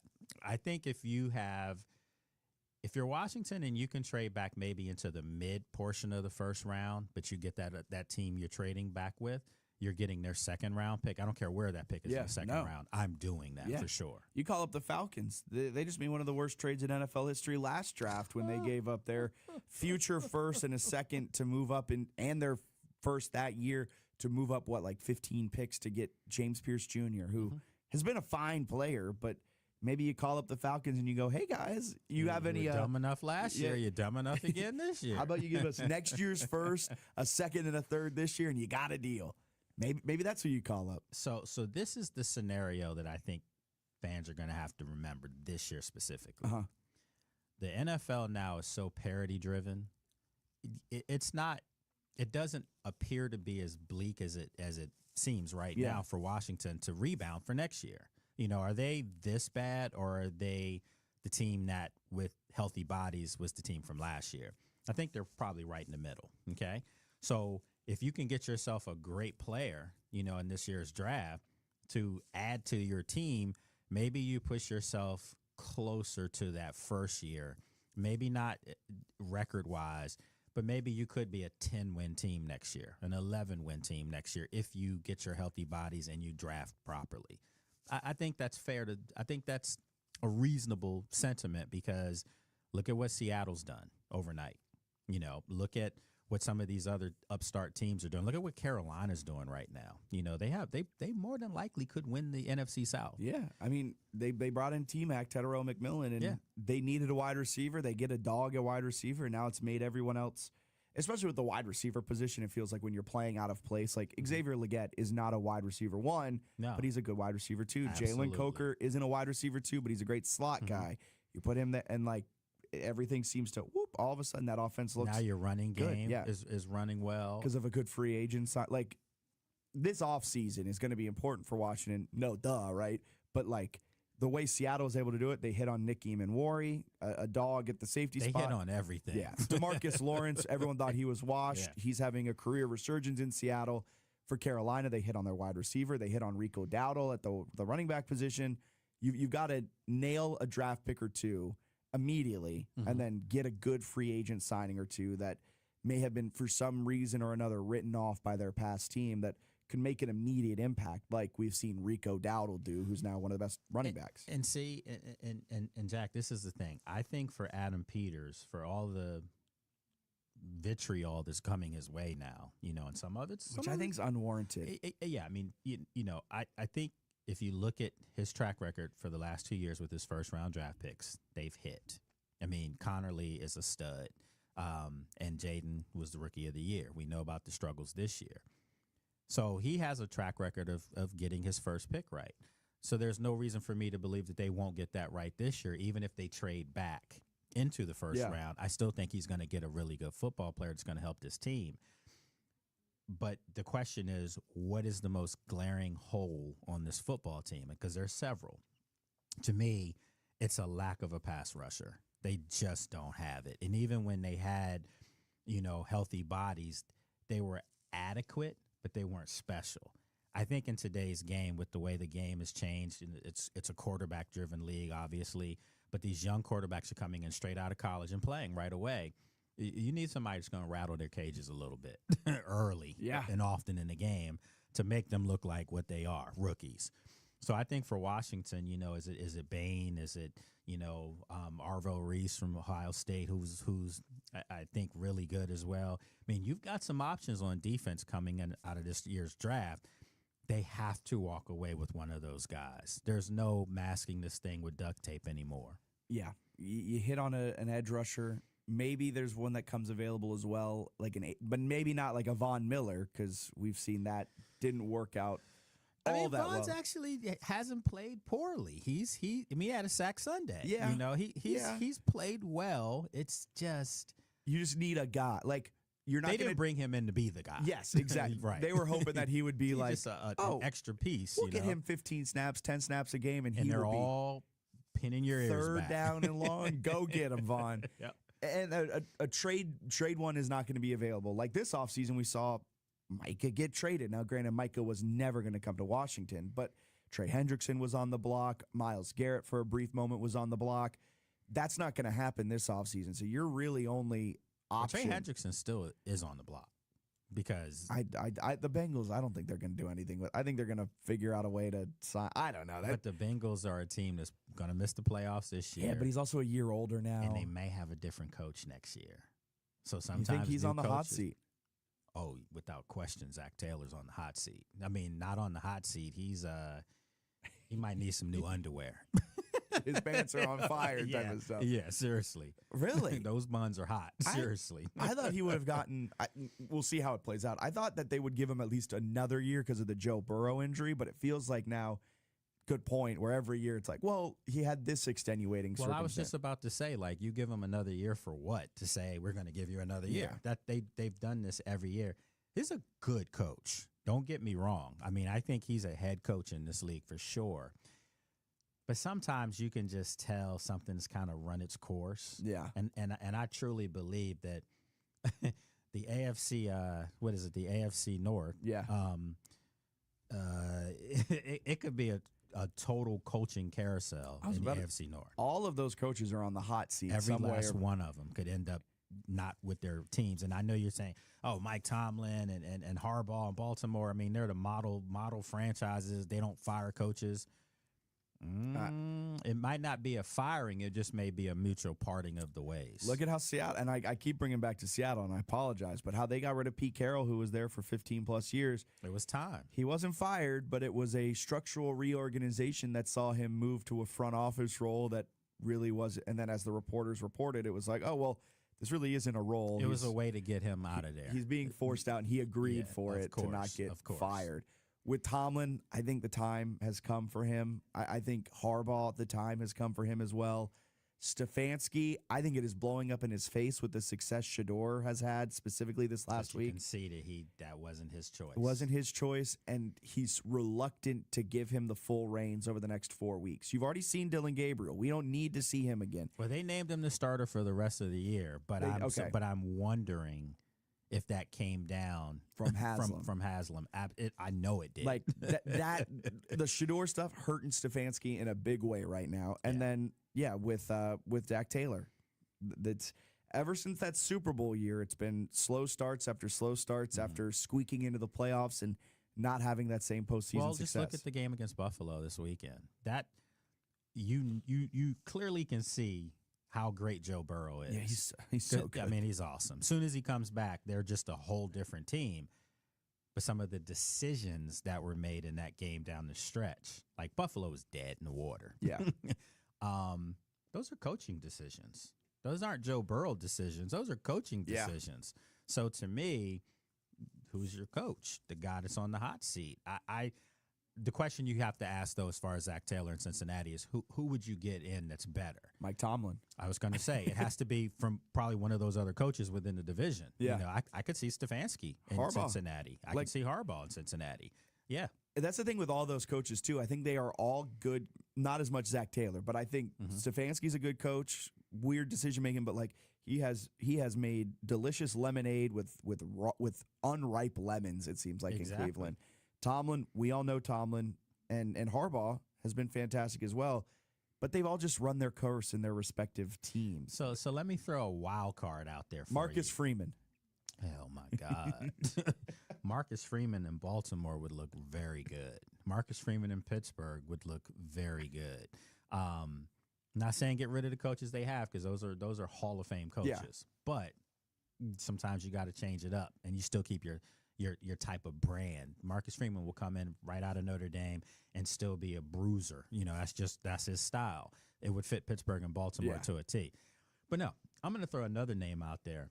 What if Buffalo, and I'm going to throw it out there, McDermott, to me, could be a sacrificial lamb. And I say that because Josh Allen's going to go into the playoffs this year not having to play any of his three nemesis because they're not making the playoffs. This is such a wide open AFC for. I had this thought yesterday. Yeah. If the Bills don't win the Super Bowl, I think that is going to hurt more than the 4 falls of Buffalo in the 90s. Listen, man, Josh Allen's going to come into the playoffs playing guys wet behind the ears. You know, as Martin used to say, breath still smelling like Similac because they're just babies, you know. If he can't do it this time, and it's not because of him, because he's outdueled everyone he's played in the playoffs, even in the past. It's just been the luck of the draw who you got. Well, there won't be any Lamar. There won't be any Patrick. There won't be any Joe Burrow. So the best quarterback you're facing is Drake May? Come on, man. Bo Nix? Come on. You know what I mean? Like, come on, if you're man. Josh Allen at this point, too, like, I know Sean McDermott. Trevor Lawrence? I mean, come on, man. Seriously. If I'm Sean McDermott, I'm worried because you might just be the sacrificial lamb. But also, I think there would be a lot of questions being thrown at Josh Allen as well. Even if he throws for 350, 4 touchdowns, and they lose, I think as the face of the franchise, as the only QB, I think the attention starts to turn to you. Why couldn't you get it done? Why? And then McDermott, the same exact things. McDermott's been on the hot seat on and off for the last 3 years. He has. I could see Brian Dable back in Buffalo as coach. Who? I don't know. I'm just saying. I know he and Josh Allen have a good relationship. And he was one who rebuilt Josh. He sure did. And I don't know if it's me, but I think Dable got, believe it or not, a raw deal in New York. I mean, they still were playing for the guy. Maybe some coaches' decisions down the stretch cost him some games. Yeah, I get it. And maybe him walking into the blue tent trying to get Jackson Dart out of a concussion. I mean, he cared about the kid. He cared about him enough because he knew his job was on the line. Yeah, exactly. I don't have a problem with that. But Dable made the playoffs with Daniel Jones and then didn't do it the next year. And then what was this year? This was year 4 of Dable. So then 2 bad years marred with Daniel Jones. Man. The Giants have been a train wreck. Oh, yeah, 100%. Their management, everything has just been poor. Yes. And to make him the fall guy and you kept showing, I mean, wow. You've got to fire that GM yesterday. Man, that was shocking. I'm like, wait a minute, you fired him, but you didn't fire the guy that he was joined at the hip with? I think he's not making the decisions. If Tomlin gets let go from the Steelers and the Giants are okay with it, give him full control, let him bring in his guys. You literally took the words out of my mouth. I was going to say he's not going to New York if that GM is there. But if Tomlin he has needs a chance, full control. If he doesn't get full control, he's got to find his GM. That's what I mean. You hire him and he hires a GM. Yeah. Because is that a fit in New York though? I think it'd be fun. Believe I think the me, media would be fun. Everyone in this business would be making. I think he big money. I think he would be a very great stabilizer for that.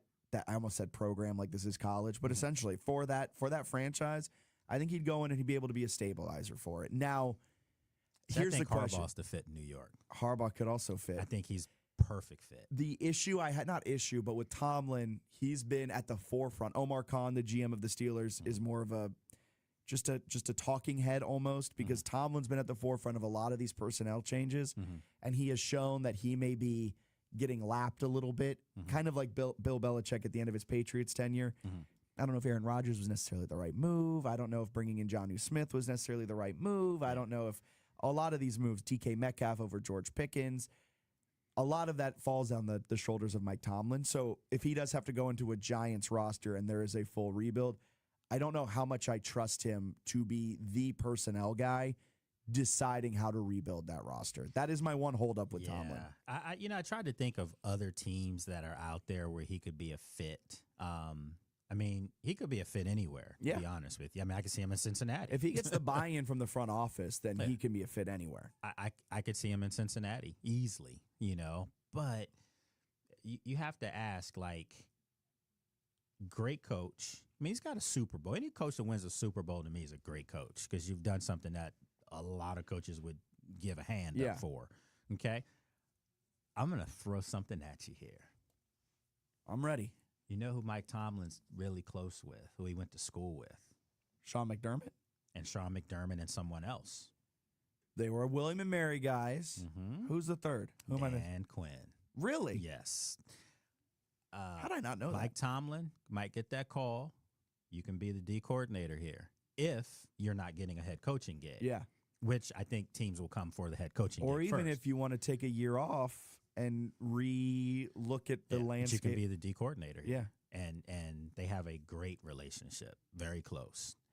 I'm just, throwing some things out there, and I don't throw stuff out to see if it sticks on the wall. Sorry. These are just common sense things. I could see that for sure. That'd be fun. Yeah. That'd I be think fun. everyone would run for that. That would be yes. That'd be fun. It'd be a good opportunity for Tomlin to show, hey, I still got my defensive side of the ball, because we forget he started as the Vikings DC. That's it. He was ironically, he was the Vikings D-backs coach before he moved into that role. So he comes from Tony Dungy's tree too. Yeah. So those guys know defense. I mean, that's been Pittsburgh's calling card, for the longest time. Even when Big Ben was there, it was Harrison and those guys coming at you on defense. Yeah. So that'd be fun. All right, let's get a quick break in. We'll be back with more here on Fitz the Bill on this Wednesday morning. Hi, this is Kurt with Classic Party Rentals of Virginia. As 2025 comes to a close, we're looking back on all the moments that brought our community together. The weddings, corporate events, festivals, and family celebrations that became lasting memories. Thank you to our amazing clients, partners, and team for trusting us to help make those memories possible. Here's to another year of shared laughter, new beginnings, and unforgettable celebrations. From all of us at Classic Party Rentals of Virginia, thank you for celebrating with us. Are you suffering from a sports injury, chronic pain, or something that just plain hurts? Ortho Virginia can help get you on the road to recovery. As the state's largest provider of orthopedic care, Ortho Virginia's team of specialists offers surgical and non-surgical treatment options. With 12 offices conveniently located in the Richmond area, visit orthovirginia.com or call 804-915-1910 to discover why at Ortho Virginia, stronger starts here. With other language learning apps, I was just playing games. I wasn't really learning. Babbel's different. Babbel was designed by over 200 language learning experts to be the most effective way to learn another language. Every time I open the app, I can choose to work on my writing, speaking, or listening. And it saves my mistakes for me to review, so I'm constantly improving. Before Babbel, I thought I just wasn't good with languages. But now I'm speaking French. Tout ça, c'est grâce à Babbel. Save up to 50% on your Babbel subscription when you sign up at Babbel.com. BABBEL.com. I know that hiring can be challenging. You need someone to match your role perfectly. Well, now you can meet them fast on ZipRecruiter. Build your team, build it sooner. Meet your match on ZipRecruiter. Just head to ZipRecruiter.com/free right now to try it for free. That's ZipRecruiter.com/free. Meet your match on ZipRecruiter. Try it free. From Hot Topics in the morning to Spider Pride in the evening, 106.1 ESPN Richmond keeps you talking. Fitz the Bill, Border to Border, the Mashup Hour, and the Sports Huddle. Always live and always local. 106.1, where Richmond talks sports.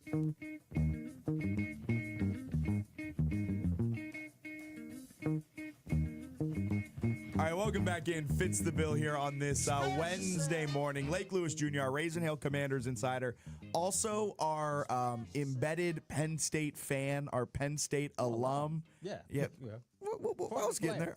Come on. Okay, all right. James Franklin, he's gone. He's at Virginia Tech. We'll talk about that in a second. What do you feel of Matt Campbell? I love it. And, he was one of the guys I wanted them to go after from the very beginning. And I was getting upset with Pat Kraft. I really was. Yeah. I was like, bro, what are you doing, man? Like, there's the guy out there that you can still get that everyone thought from the very beginning was the perfect fit because he's at a smaller, big program, okay? He's done more with less, and he's a Pennsylvania guy, for God's sakes. I mean, he's born in Ohio, but his family lived in Pennsylvania. He grew up a lot with his grandparents in Pennsylvania. So my thing is, it's a perfect fit, man. This is a step up for him. The other coaches you were going after, maybe Katani would have been a step up as well, but he's not a East Coast guy. That was a wild, like, what are you 12 hours doing, man? Like, guy's a phenomenal coach at BYU, but he's also a guy that's very similar to James Franklin, success. Can't get over the hump. And people were saying, well, Matt Campbell and James Franklin, there's a one-game difference between them and as far as their win-loss record against top 25 teams. And I'm like, but see, this is the difference. Penn State was playing top 5 teams consistently every year because they were in their freaking conference. Yeah. And they couldn't beat them. Matt Campbell has been in the Big 12 championship game multiple times. With Iowa State. With Iowa State, exactly. When Let's was not our- make those comparisons. Who was the what was the last successful Iowa State season pre Matt Campbell? Was it the Seneca Wallace era of Iowa State back in the 90s? And that wasn't anything like to write home No. about. I mean, and that's the whole point. You got to go back to Seneca Wallace to even think of pro players coming out of there. And if you look at Matt Campbell and you have, Brock Purdy, you have Breece Hall, you have the two receivers from last year. I mean, he's put out some guys, Alan Lazard. I mean, he's put out some guys, and they all have been like just touting this move by Penn State. All of those guys are like, Penn State got one. We got lucky because this fell into our lap. It was such a weird process because I was like you. When it happened, I was like, oh, yeah, that makes sense. Why didn't – wait. Mm-hmm. It's been this long and it took him this long to get even interview Matt Campbell? Mm-hmm. Like, was Pat Kraft getting some kickbacks from all of these coaches he got these huge bonuses for? There's another level to happen here, and I think it starts with James Franklin. James Franklin, agent, Jimmy Sexton is the guy. The power broker of college is. football And coaches. He has – most of those coaches that Penn State was targeting, Jimmy Sexton just made some money because he basically used that and finagled that into his clients getting paid by their respective schools. Plus, he got paid. Off. Plus, he got paid off the James Franklin buyout that he got a little money So from. he he made a lot of money over the last 2 months for sure. Yes. But I think, overall, when you look at Matt Campbell, I just think his personality embodies what we are. Man, that sounded good. We are. Penn State. Yeah, it embodies what we are. I mean, it's blue collar. Although I did want a more modern offense, they had this gimmicky offense. Hopefully they change that. But yeah, I'm super excited. I'm like watching the videos and stuff like that. Man, it's. Yeah, and I feel the blue blood coming up. And now we got Penn State South developing in Blacksburg, Virginia, with Franklin being hired, of course. Brent Pry, you know him well. Virginia Tech decides to hire the coach that they are still. I wonder how that works now with his buyout. Him being fired by the university and now being rehired by the university. Just Are they just going to roll his it up? bank account. Yeah, That was it. They already just got his opened it direct up. deposit information. Exactly.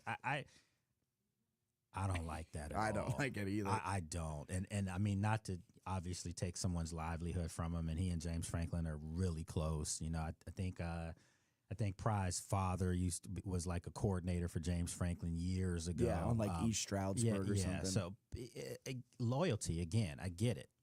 Loyalty will get you fired sometimes, man. May have gotten him fired up in Penn State. If it's not, if it's not your wife, if it's not your kids, you got to keep that loyalty thing a little close, but it doesn't have to overwhelm you. And for me, the guy was just fired as the head coach.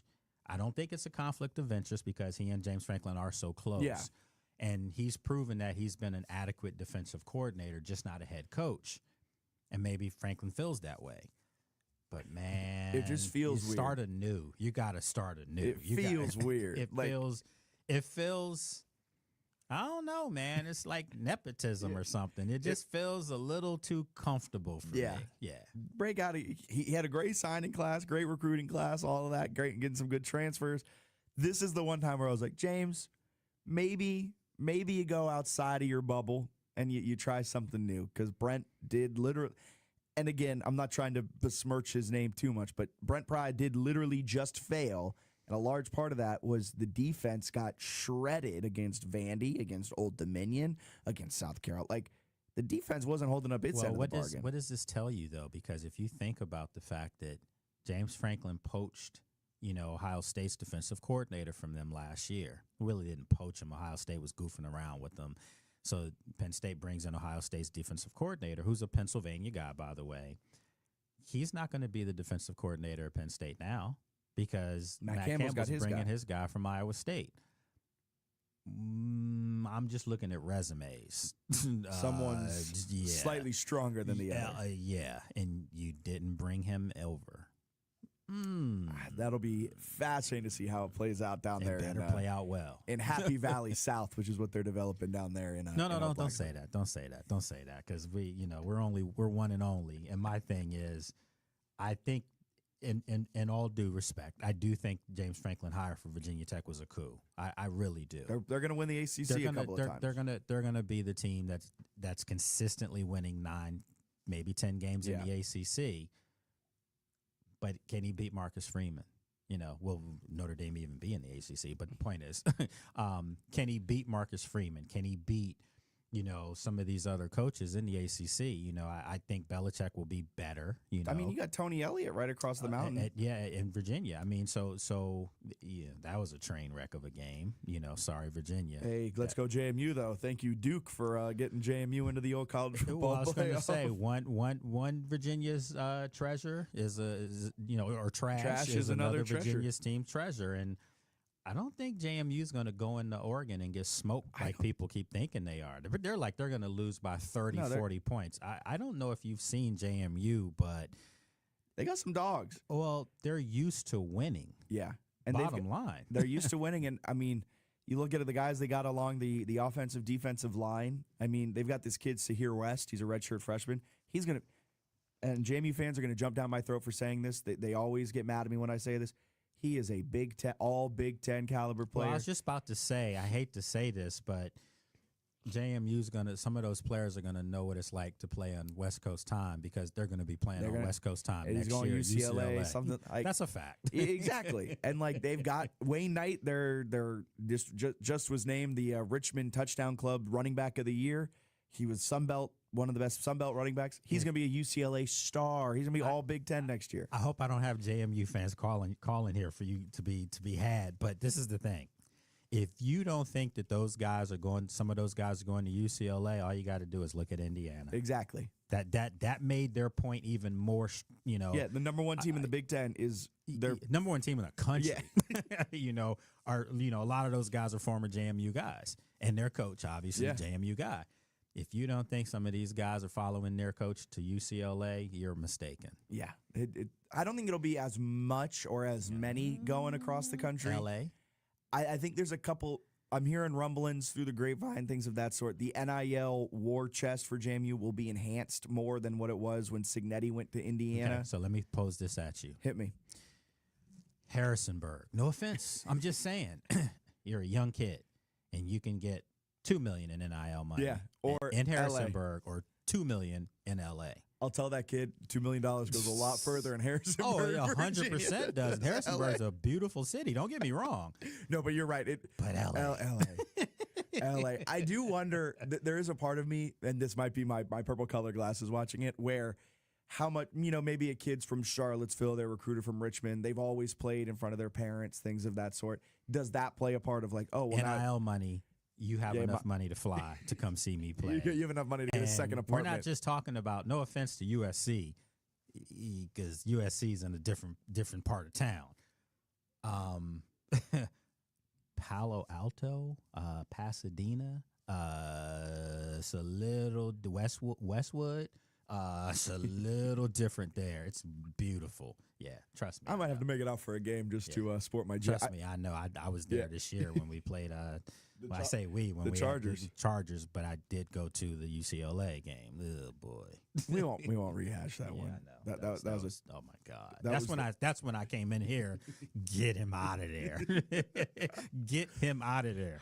Yeah, that was the was that loss number 2 of 3, or was that after Northwestern? That was the second loss. That was right after Oregon. Yes, and then it they followed it up with Northwestern at home. What's crazy about that this season for Penn State is, I think if they don't move on from James Franklin after the 3-game winning streak, they probably figure things out. Maybe they lose one more to Indiana or something. But, there is a shot that a 3-loss team, if they had beaten Indiana and, stabilized, maybe they're in the college football playoff. Shot. But there's no way. They lost the alums. He lost the alums. He lost everybody. Yeah. And that's why he's gone. And that's why he's in Virginia Tech. And that's why we're hoping Matt Campbell gets us back to glory.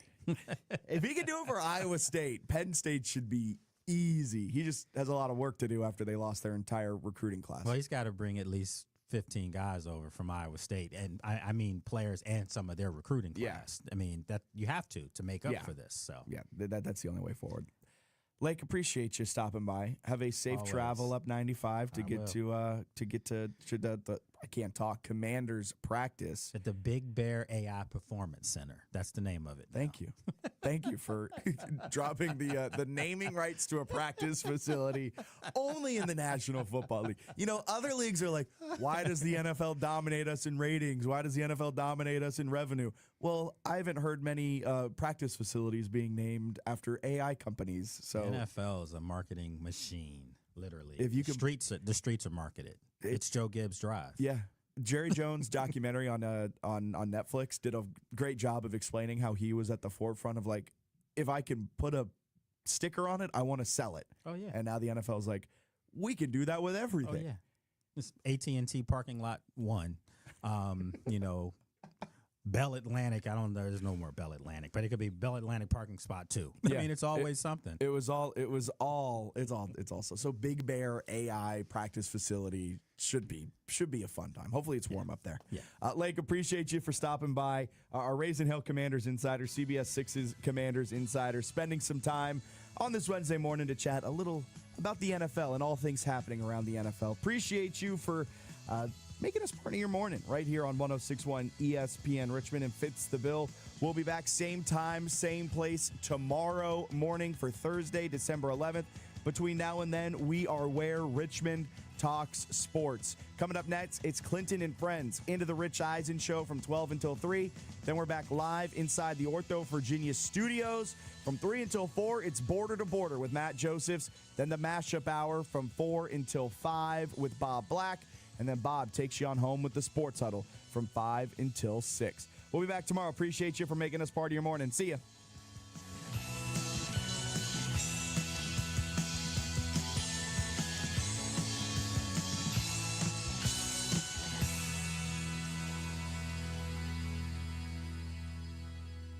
From the ESPN studio, presented by Ortho Virginia. Find one of Ortho Virginia's orthopedic locations at orthovirginia.com. W291CL Lakeside Richmond. WURV HD2 Richmond. We are 106.1 ESPN.